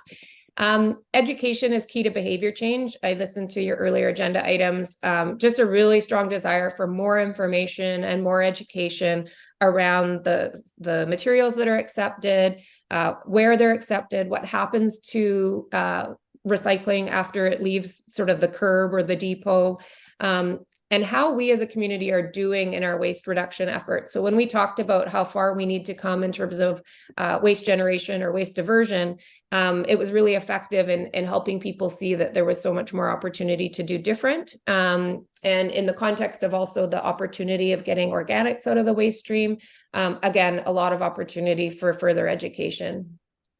examples of that were ranged really from, being in schools, doing repair cafes, social media, lots of opportunity there. And again, the landfill tours. A desire to see that those who create packaging and provide single-use products should be required to take greater responsibility for what they're creating, and so that it shouldn't be the sole responsibility of the end user to be trying to determine how to get rid of that waste. It shouldn't be created in the beginning. There was some question about the CSWM's ability or sort of sphere of influence and their ability to impact that. And again, context or basis for a good conversation to be had about what can be done and how we can do that together as a society. Costs and value for money are important. So there's, obviously affordability, value for investment. We want a high return for, our tax dollars or user fees. I would say that probably there was a higher perception in rural communities that they were getting less value for their solid waste services than those perhaps in urban, and probably a little bit of confusion around, how the whole solid waste system is paid for. And so you'll see in the appendix, especially the pieces that were provided as the update earlier this week from Sarah, the specific information related to some of those rural communities will hopefully support you in having those conversations as well, in terms of, how solid waste services are provided in specific communities, because it does vary in some cases. So it's good feedback for us in terms of making that information more accessible as well. Obviously, recycling should be easy, whether that's transportation, the size or style of the bin, frequency of collection. The easier it is, the more likely people are to participate. Different communities have different needs. So we really heard a lot of specifics around, how we could improve in various communities. There was sort of two schools of thought in some cases. There is sort of those who believe everybody should have the same level of service or equitable level of service. And then there's those in specific communities that feel that if we just improved or added on or enhanced what is currently offered, it would meet their specific needs. And I think some of the feedback Lindsay shares will help illuminate that. Solid waste programs should anticipate barriers to participation. So this isn't really different from anything else, but in terms of seniors, those with mobility needs, a different or specialized mobility, transportation to the depots. What if I don't have a car? How do I get it there? If I live in a multifamily building, what does that look like? So just a constant reminder. And then obviously around affordability, so tipping fees and user fees can be a barrier to folks as well. And then this entire process was timed around the organics and yard waste programs being introduced with the new processing facility and collection in certain communities. And so organics is very much top of mind. Just a lot of questions about how it works and how it will work when it comes to us. And that's all really great information, but a good reminder around the need for information and education. Now I'll pass it to Lindsay, and Lindsay, you just tell me when you'd like me to change the slides, and I'll come back to you after we've shared the community specific information. Okay, thank you, Katie. Thanks for putting this report together, and thank you all for having me here today to speak about this community engagement portion of the solid waste management plan. So as a community educator, I spent all summer pivoting my normal booth outreach to focus on the solid waste management plan. Does it sound weird at all? No, it's good. Okay. So yeah, I talked to nearly 2,300 people all summer and spent a lot of time. It's kind of hard to see that chart, but got into every community and multiple events in the urban areas. And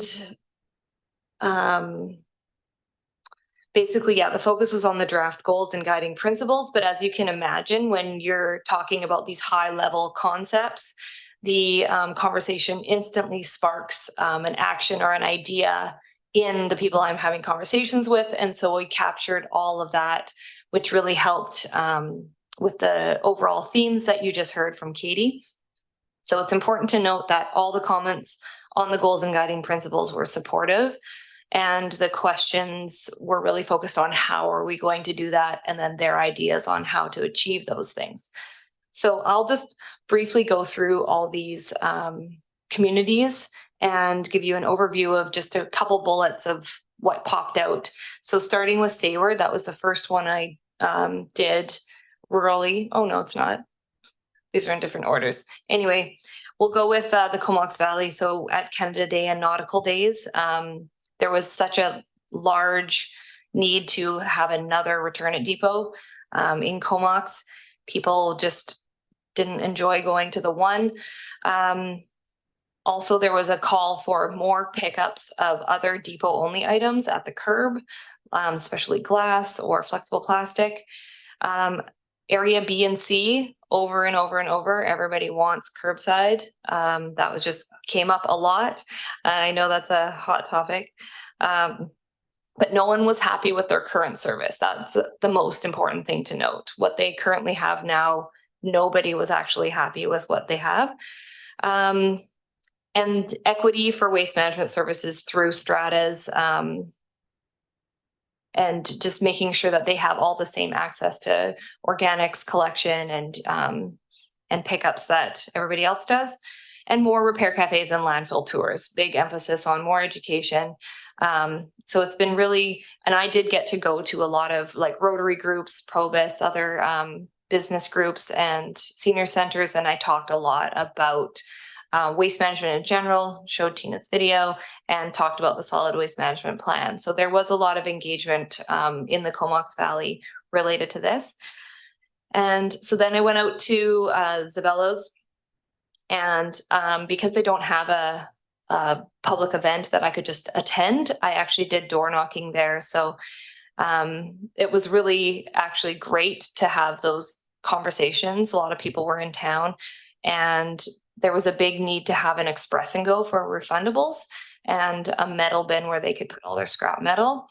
And there was also a lot of excitement around having a restore or a free store where building materials could be met. I saw a ton of construction happening when I was up there, and there was a lot of really resourceful people that would love to be able to have a place where all of that could be captured, vetted, and there was even someone who was willing to staff it if we were willing to build it for them. Then I went out to Sayward and the farmers market there. Residents talked a little bit about maybe having the depot closer to the gas station, and so that the SRD residents had more access to it. They also wanted an express and go for refundables, and they loved the idea of having repair cafes, community challenges to reduce waste further, and having more education and communication, like through social media, constantly about how they're doing, what they can do better, that kind of thing. Then Tassus Days was wonderful. Love going out to Tassus. And we're actually looking at potentially hosting a repair cafe along with some of those other cleanup events with Tina and through the schools in the spring.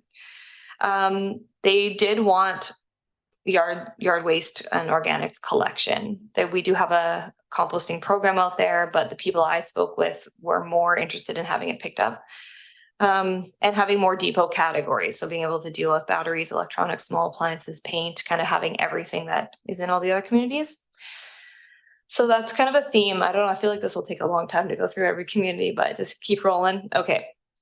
So in Cortez, they want to reevaluate the curbside program, have a yard waste drop-off area, and expand the free store. In Campbell River, they were looking at having a second recycling depot and expanding curbside to collect other Recycle BC categories like glass and flexible plastic, and having organics for multifamily units. Then on Denman, there was a lot of questions around how to reach these goals of circular economy, a lot of like deep conversations had there. And making sure businesses in all areas have access to the Recycle BC categories. They were, worried about the IC&I idea. And they were hoping to subsidize backyard composters. Again, that's a program we haven't had for a long time, but that did come up a few times. In Gold River, Sarah actually went out there. That was fun, right? Yeah, so they want to improve organics diversion to include waste, food waste, and expand curbside to include garbage, recycling, and organics, and obviously have more education, host repair cafes, have a free store for building materials. So you can see these themes that are coming through to everybody. I went out to the Black Creek Fall Fair, but I lumped that in with my Comox Valley talk and just Hornby. Yeah. More education in schools for seniors, community composting collection, and building a restore for building materials so they don't end up in the transfer bin. So that's it. Thank you so much. There are 2 other slides. Nope, there are not. And this is just some photos of some of the outreach events that we did. So the Where We Go Next board, that was always the biggest one where people would write things on sticky notes and include them in a survey that we did a zero waste prize draw for. Next one.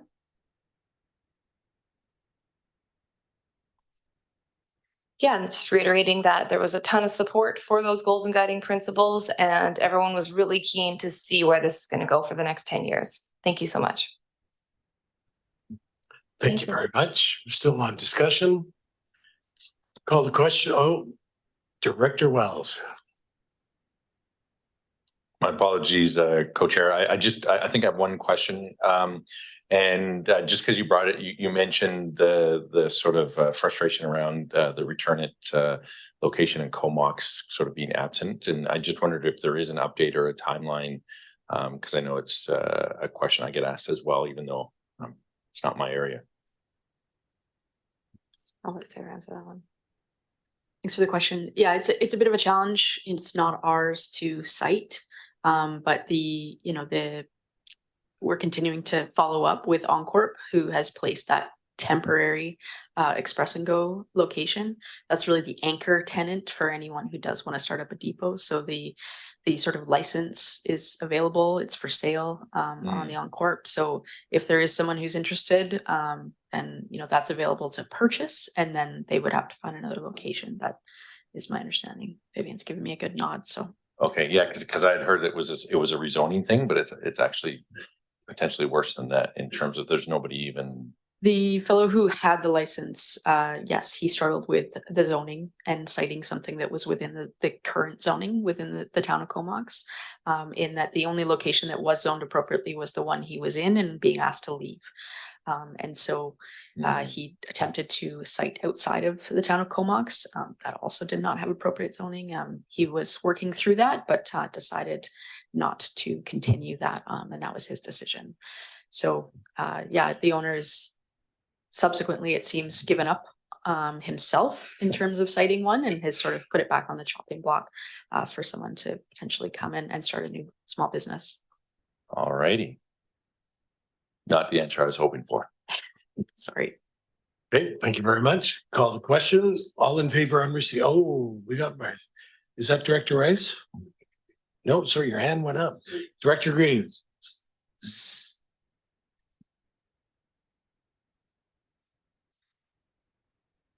Thank you very much, Mr. Chair. Well, I attended the Black Creek Fair, of course, and I won a free whistle. So it was worthwhile. So I could, being that my teeth don't work very well anymore, I can't whistle normally, so that was great. The question I have is around the next steps with the SWMP. We've heard about the costs escalating in the rural areas and how unresponsive the companies are. And yet we've gone to the public twice now because the province, even for environmental issues, still mandate local government to have either some kind of public assent, whether it be a petition or a referendum or alternate approval process, which we went down the referendum the first time and the alternate approvals the second time. But my understanding is through the solid waste management plan itself, we can actually come up with some stuff because we are going out to the public. We are hearing from the regular people out there.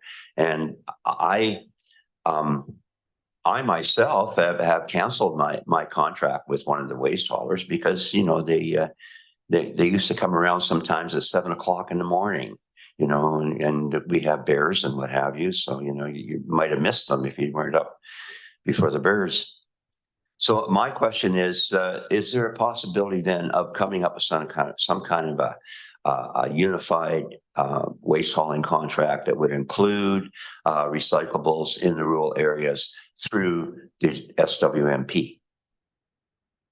So thank you for the question. I think there was a bit of a next steps that I did want to update everyone on. So I appreciate that opportunity. So having wrapped up this step here, and we will be bringing forth an engagement plan for step 3 coming up. And a big part of that and the input from the board will be bringing forward a list of long options to achieve our goals and guiding principles, as well as a recommendation of short options that we will have come to through the Regional Solid Waste Advisory Committee, so the RSWAC. As part of that list of recommendations or long list, certainly one of the areas that we'll be tackling is improving diversion in rural areas. We won't come to a foregone conclusion as to how that looks, you know, that'll be part of the consultation.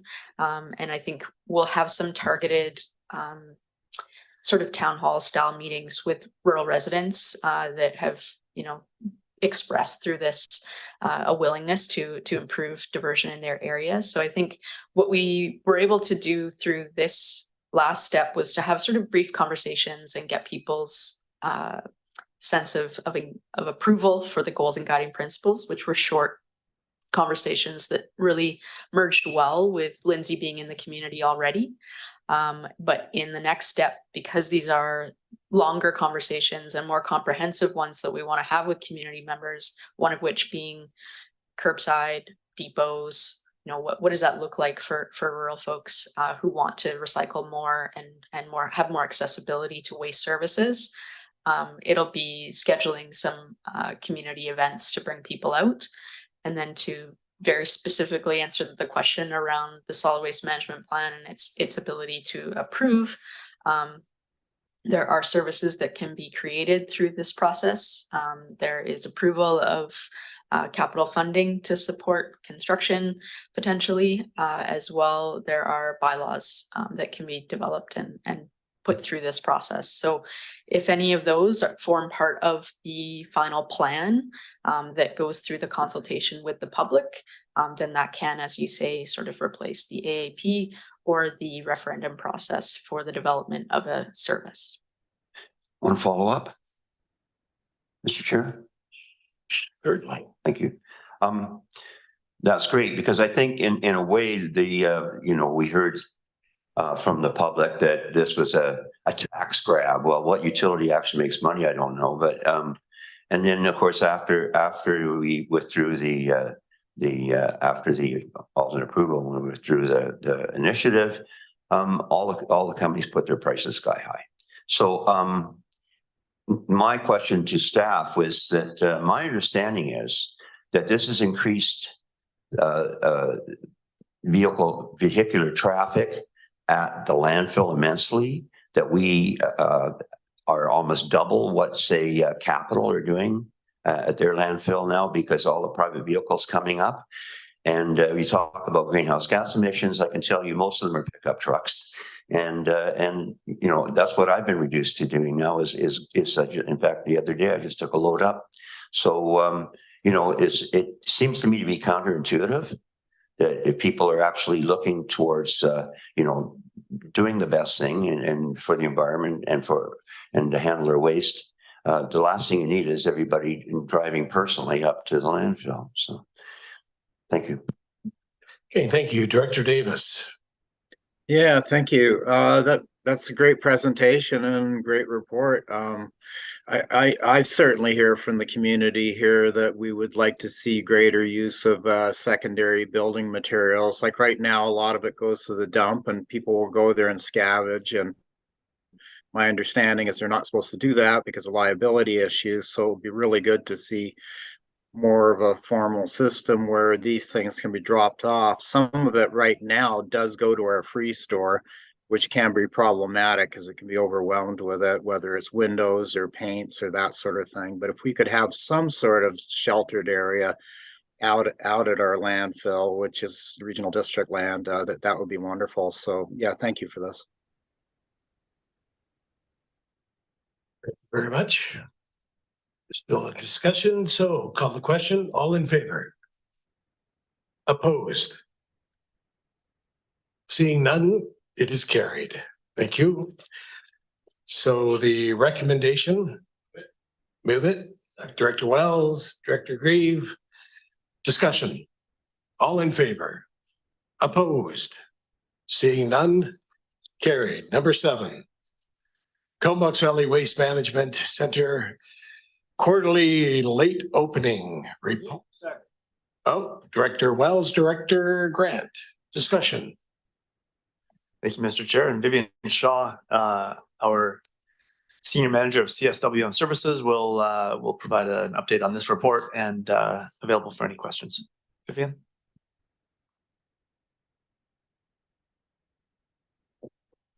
Thank you so much.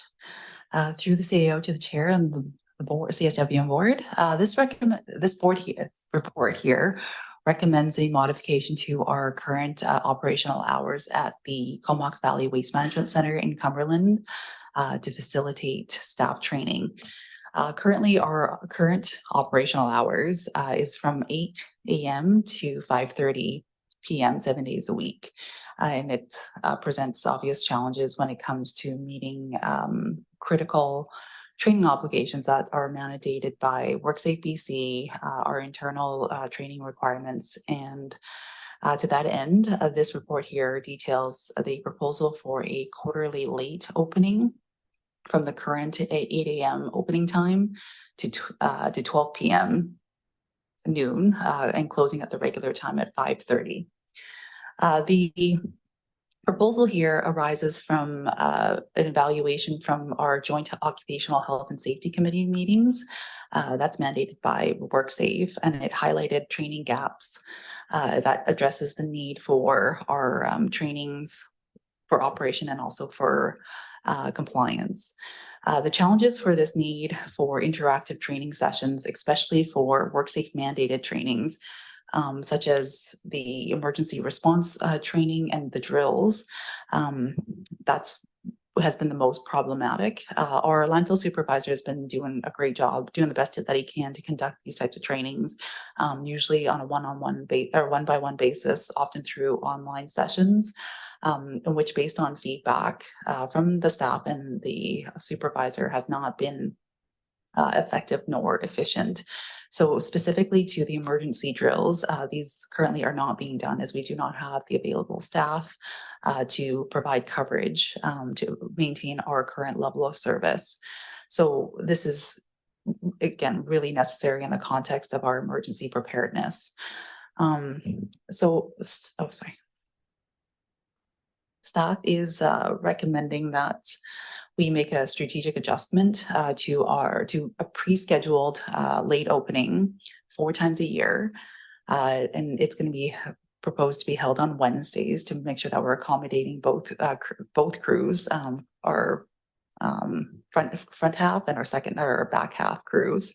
And these training sessions are again aimed to enhance our staff preparedness, compliance, and also operational efficiencies. These changes will impact some customers based on the graph that's, I think, on page 3 of the report. It indicates that Wednesday mornings are generally, we do see lower visitor counts, and it does minimize the inconvenience for the majority.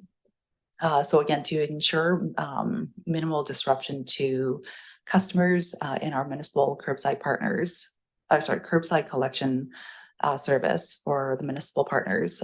If the board approves this proposal, a communication plan will be executed, which will include outreach to our municipal partners, waste haulers, and the community through various channels such as print, media, and print, radio, and social media. This proposal here is intended to be cost neutral with no overtime expenses. And it aligns with our commitment to fiscal prudence and providing the necessary training while maintaining operational efficiency at the facility. We did go through this discussion at great length with our municipal staff at the advisory. With everyone having an operational background at that table, they appreciated how difficult it is to conduct this level of training. And again, to maintain that regulatory compliance. So to that end, they were supportive of the proposal and provided that the municipal curbside service won't be impacted, and that Mterra, the service provider for all four municipalities, is on board, which they have confirmed that they are. And yeah, that's covers it. Happy to answer any questions. Anyone? Director McCollum? Don't? Sure. Terry, sorry? Troy, sorry, I thought you were reaching for your button there. I don't see in the report, how much extra would it cost if we maintain normal operating hours and just did the training? It's a matter of bringing people in on overtime, and because we run the 7-day-a-week operation, we don't have additional staff to provide that coverage in our current complement of staff. So it's not really an option that we have at the moment without hiring additional staff to support on those days. For example, the regional district of Nanaimo, they are kind of the closest in terms of the size and the community that they serve. For example, we take in roughly about 65,000 tons of landfilled material a year. They operate roughly about 80,000 a year with little to very, very limited recycling. So we have a pretty comprehensive service that we operate at the Cumberland landfill, and they currently run on 24 staff at their landfill compared to our 11. So we don't have the flexibility to be able to incorporate this type of training. So they have the flexibility. They have, on any given day, they have 4 floaters, for example, to be able to provide coverage at the bin wall, for example, to make sure that there is that staffing available to provide the oversight. We don't have that flexibility. So without really doing a complete overhaul, it's not currently an option for our staff. Okay. Thank you. Do you have a follow-up? No, you're good.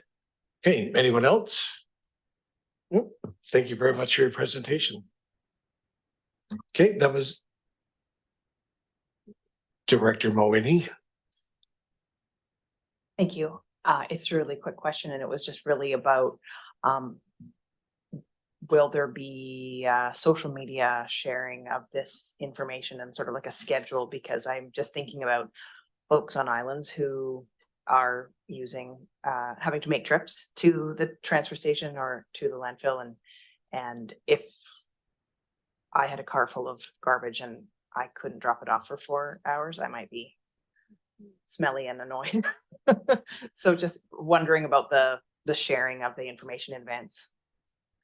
Yeah, that's we do have 4 dates that we have pre-scheduled, and we've gone through the exercise with communications to detail out what that plan, that communication plan will look like to make sure that we are hitting everybody well in advance.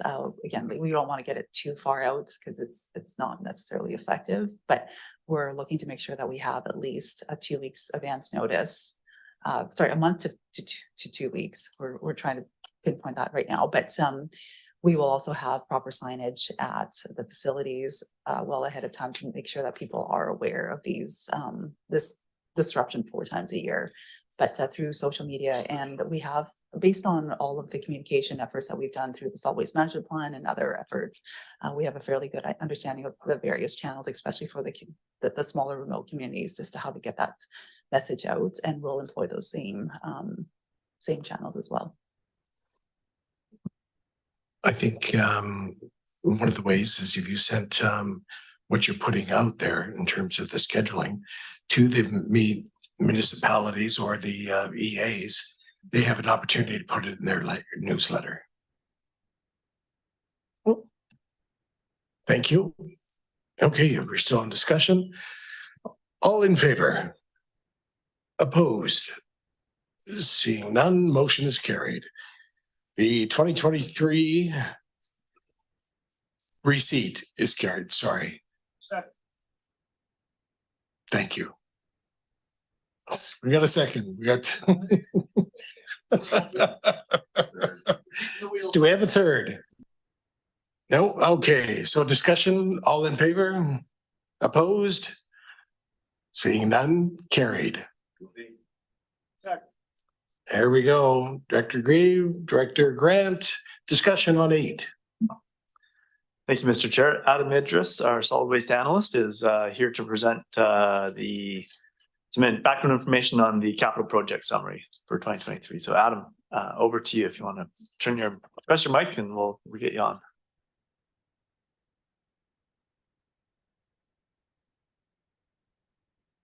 Did you press the mic?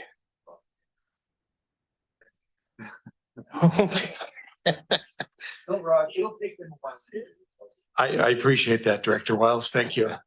I'm getting abused by a guy wearing his pajamas. I don't understand. You're good? There you go. All right, through the chair, through the CIO, thank you very much. Well, I'm happy to come back to the board. This time not asking for money. This time actually maybe presenting what we did with that money that was approved by the board a few years back. So here to present what the capital projects team for the solid waste have been over the last 3 years. Despite the pandemic, supply chain delays, as well as all the cost uncertainties that came with that, we're able to finish 3 key projects, including the regional organics project, which was identified as a strategic priorities project for the board in 2019 and 2020.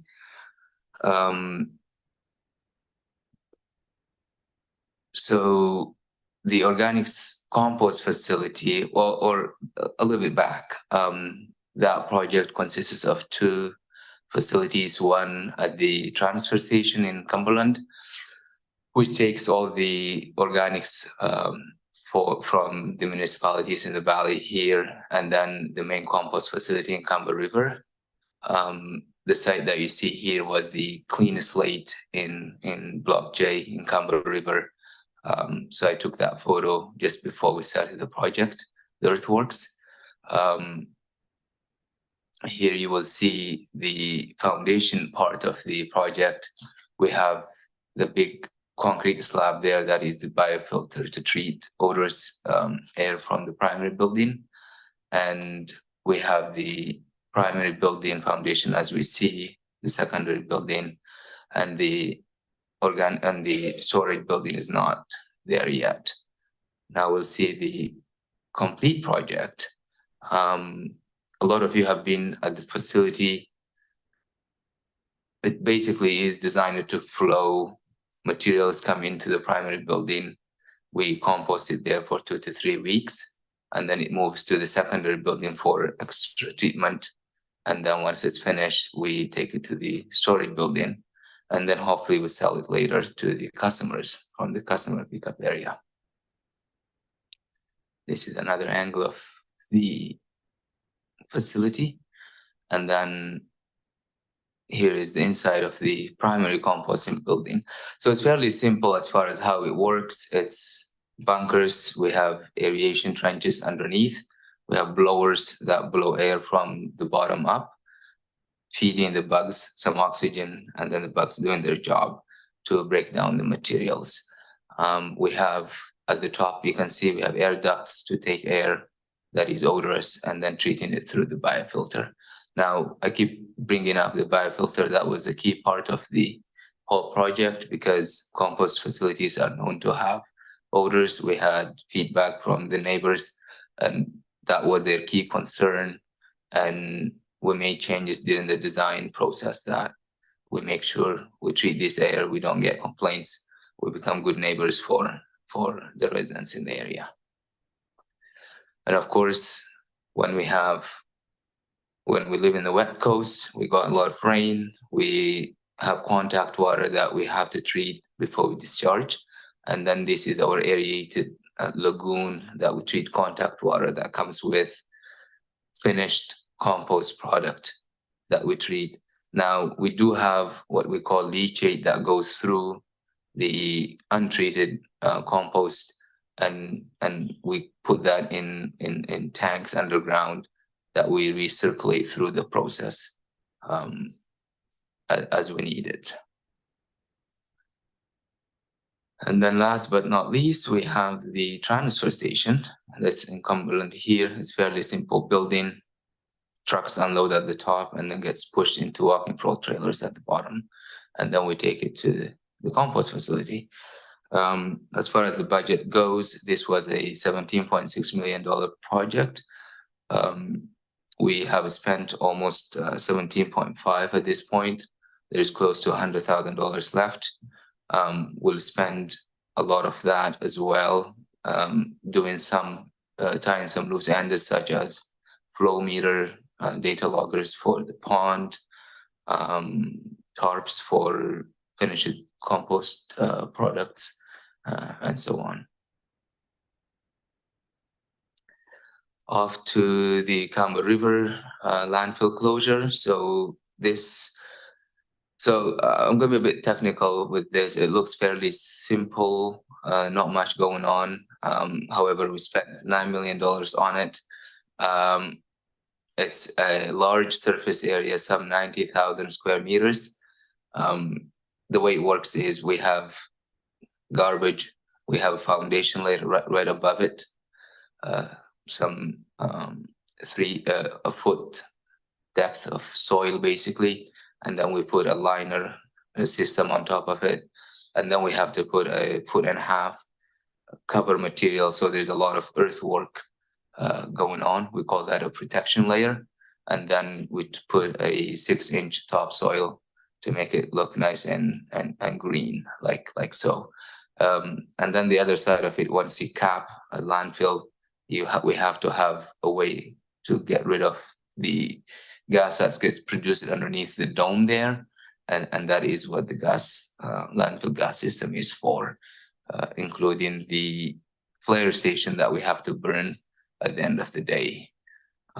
This was the most painful part of the project because of there's just not enough suppliers of this kind of technologies. We have 3 of them. We picked one, and we have been dealing with major delays of this particular unit. It got finally delivered in October last month, and we're working through the connections, and we're hoping to commission it by next month. There's still some kinks to work through that. Back to Cumberland here, we have our brand new cell 2 construction.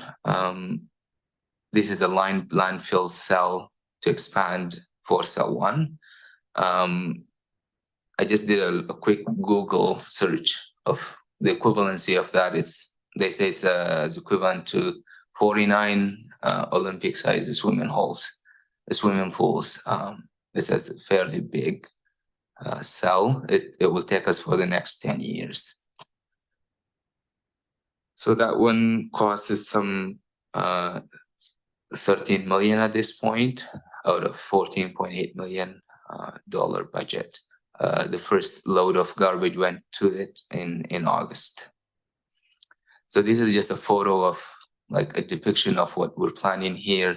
The red piece of it is where cell 1 is going to get to, and then cell 1, the blue section will fill up and then eventually come above cell 1, and then cell 3 after 10 years we'll do the same thing and we'll be climbing above cell 2 and so on. With that, we built also another pond, just because we're running out of capacity with the first pond 1. We built a covered pond, which will give us another 50,000 or 55,000 cubic meters of storage capacity that will basically absorb the ebbs and flows of leachate. During the wet season, we get inundated by large amounts of leachate. In the summer, we're kind of running on a deficit, so that will equalize what we can collect and treat for leachate from both cell 1 and cell 2, and also moving for cell 3 in the future. So I touched on some of the budgetary issues and delays in the past earlier on. So some of the successes we did, I think, if I may say so myself, we did a very good job on the consultation for the organics project. We consulted with the neighbors and the environmental groups, as well as First Nations earlier on. We brought the city of Cumber River on board, as well as the village of Cumberland, to make sure we have all the permits we need, and also the LR for the compost facility. So we're able to secure all sorts of permits, from development permit, building permit, and then also the OMR permit for the compost facility. As I mentioned, supply chain was the main issue, but we made sure that we communicated early on with the contractors. We paid and prepaid and ordered some of the items that were expected to be delayed, like the flare station, and that sort of mitigated some of the problems we could have run into in the end. All right, thank you very much.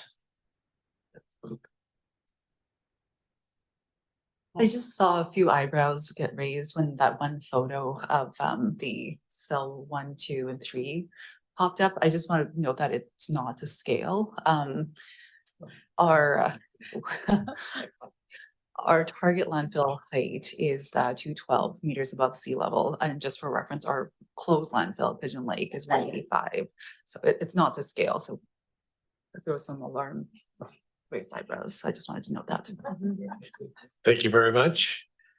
Okay, that was on receipt. Do we have any questions? Director McCollum. Thanks, Chair, and thanks for the presentation, Adam. I had two small questions. One was, now that we've been collecting household organics for a number of months, what type of capacity are we using at the facility that's been built?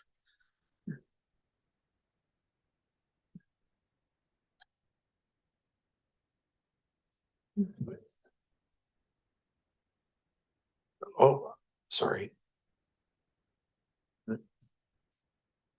Yeah, we are actually running out of room. The courtyard is full, and we need to start selling soon, or getting rid of the material. The uptick has been huge. At this point, we started in February, and we're at like 6,500 cubic meters, 6,500 tons so far. We might, by the end of, with this fall season and leaves, we might be at like 11,000 by the end of it. And if it continues next year, will be similarly as busy. So the uptick has been huge, unless some of the volumes get limited by the number of carts that the cities have distributed to their residents. Yeah. And so the full is of more finished product, like we're not running out of room for processing? No, not for, we have a lot of material that we have to get rid of. Yeah. Thanks for that. The other question I had was just around, you had that great photograph of the process and closing the Campbell River landfill. And I had wondered, does that site then need to be controlled for like plant growth indefinitely. I assume that, you know, if the holders or certain kinds of vegetation are growing on it, then that would cause some issues for how it's been constructed. And I'm just wondering what ongoing maintenance, aside from having to flare the landfill gas, looks like for the service.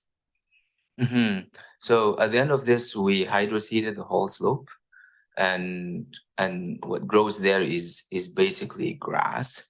Now we have a closed landfill here in Cumberland, and that was closed in part of it was closed in 2015, and the other second phase was closed in 2019.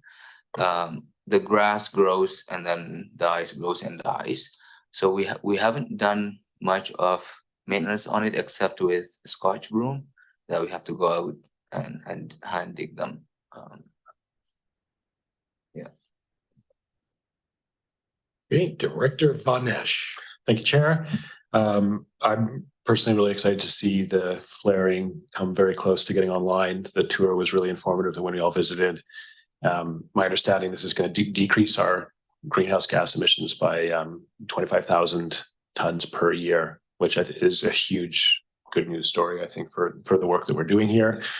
I would love to see some real strong press release around that, celebrating the story, but also using it as a way to educate people about how organics affect our greenhouse gas emissions in our landfills. Because I think there's a really good learning opportunity for people to understand, oh, when I throw organics away, it contributes to greenhouse gases. So some education around that might be good around the headline of Strathcona Comox Waste Management decreases their greenhouse gases by 25,000 tons a year. It's a good story. And secondly, just noting that the project is currently tracking at $9 million, which is a little over $2 million less than the approved budget, and wondering if that excess budget has been allocated to other things yet, and or if you're open to the board's suggestion on ways that we might be able to use that to address organics or things along the similar lines. Thanks. The surplus in those funds, which again is due to thanks to Adam and Cole in managing the biosolids and working in conjunction with the city of Campbell River for those cost savings, which is great to see.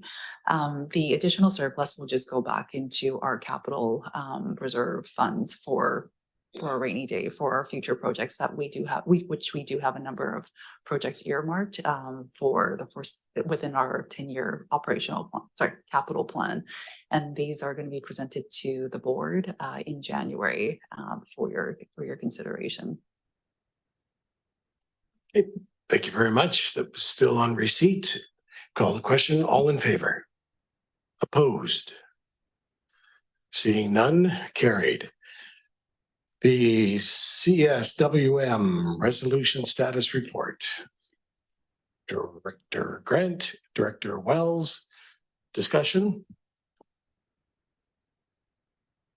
No? Mr. Chair, if there are any questions on any of the items on the resolution status report, we're able to answer those. So if there are any questions, we'll take them. Oh, is your microphone just been left on, or would you like to discuss it? Oh, I'm not worried about you. That's okay. So, Director Van Esch. Oh, Director Wells is first. I apologize. We will go to Director Wells momentarily. There we go. Thank you very much, Co-Chair. I really appreciate the opportunity to speak. There are two items that I was wondering about getting a potential update. I think one is potentially benign. It might not really have an update, and that was just really the MOU with Comox First Nation, which is item number 6, and just whether or not there is an update, which there may not be. And then the second one, which is item 11, just because it's from 2019 and seems to be, repeated refusals and being declined for that Recycle BC station in the south end of Campbell River. And it seems like if there needs to be a political conversation to, with the minister or something to figure out if this is something that's actually needed, does the province need to have more information so that they do approve it, or do we take it off the list? I can take the first one, and then Vivian, please jump in for number 11. So the first one, there's no further update than what's on the resolutions report with respect to that. We do have ongoing dialogue with Comox First Nation, and understand that Comox has other priorities and interests, and this is a topic certainly when we are able to have that conversation, we'll do so and be able to update this board as that progresses. And Vivian, did you have any follow up for number 11? Which is the Recycle BC and the south end of Campbell River. Just need their microphone. I was just sitting here waiting for you to speak. There we go. One more. Thank you. Unfortunately, we don't have any real updates. We've been continuing to work with Recycle BC to submit that as part of their work, submit this location. But unfortunately, based on their program criteria, which they've set out, which is based on distance and travel time, they consider Campbell River adequately served. Staff, we don't agree with that. We've been continuing to advocate. We've submitted our very fulsome response back to their plan update at the end of last year, and it's currently before the minister for approval. So we don't have any update on that yet, but. To that end, though, the AVICC meeting, which are attending tomorrow, this is a great opportunity. I know Director Mawini had, I think as part of UBCM, had advocated for improved access to EPR programs in other meetings, and this is another avenue to be able to advocate for that on a more fulsome basis, because I know it's not a singular issue that we're facing just within our service area. It's one that's being challenged elsewhere as well. So, yeah, one. Sorry. Sorry. For the Oyster River depot, though, we did. They are open to dialogue around setting that up as a satellite depot. So that is a move from their original stance that it wasn't the realm of responsibility. So if we are able to get it set up as a satellite depot, it will be included they will cover at least the transportation cost, so that we will get the revenues from it when it gets transported to our Cumberland facility for consolidation. Excellent. Thanks for that. And yeah, so yeah, I guess we do have the meeting tomorrow, so looking forward to that. And I guess technically Oyster River is south of Campbell River, so almost a win. Thank you, Director Von Esch. Thank you, Chair. Just a question on Resolution 3. I know that was part of a spirited discussion that we had around tipping fees and if the board wants to adjust who's and how much they're going up. I just had a question. Does commercial include construction and renovation? Yes, it does. I know Sarah had provided a bit of an update last time. We are still going through that very big set of data to be able to kind of parse out exactly what is C&D and what constitutes the IC&I sector. So right now, the way that we have our system set up, it's all captured under IC&I at the $155 per ton starting January 1st. Thank you. Okay, that was still on receipt. Call the question. Director Davis, you're there? Okay, go ahead, Director Davis. Yeah, just a quick question regarding item 7, composting for rural communities. I'm just wondering if staff could give me some sort of just a very quick update on how well subscribed it is currently in TASIS and how well it's working. Vivian, you've got information on here? I can provide an update after the meeting. Sorry, Director Davis, it's not something we've got a lot of information on right here, but we can certainly pull that information together and share it with the board. Sure. Yeah, if you could just send it off to me as an email or whatever, that's fine too. Thanks. We can do that. We can provide that update then at the next board meeting, just for the public's awareness as well. Great. Thank you. Thank you. All in favor? Opposed? Oh, sorry.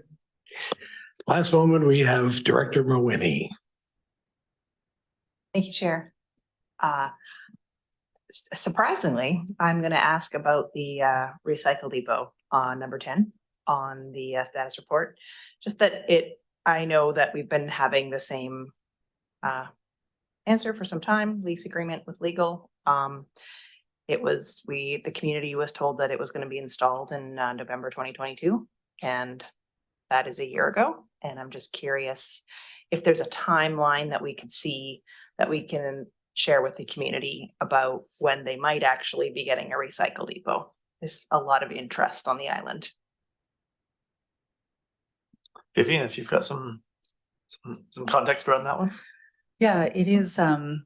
We are certainly very excited to get this underway.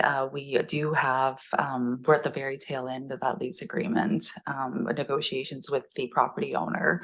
Again, working with the property owner to make sure that we are securing a lease that is longer term, to make sure that it's serving the community well, that we're not having to resite it at a later date, given the amount of investment that we're going to be putting onto that site. So we are, again, at the very tail end. I know that's something that we've been talking about for quite some time now, but we are aiming to have it closed up by the end of the year, at which time then we can start. So as soon as the lease agreement is signed, then we can go out to procurement and get the prefab building on order, which is like roughly only about 6 weeks out. And then working with them, they have the engineered detailed plans for the foundation work, which we will have, again, issue out for procurement. So we're aiming for like spring-ish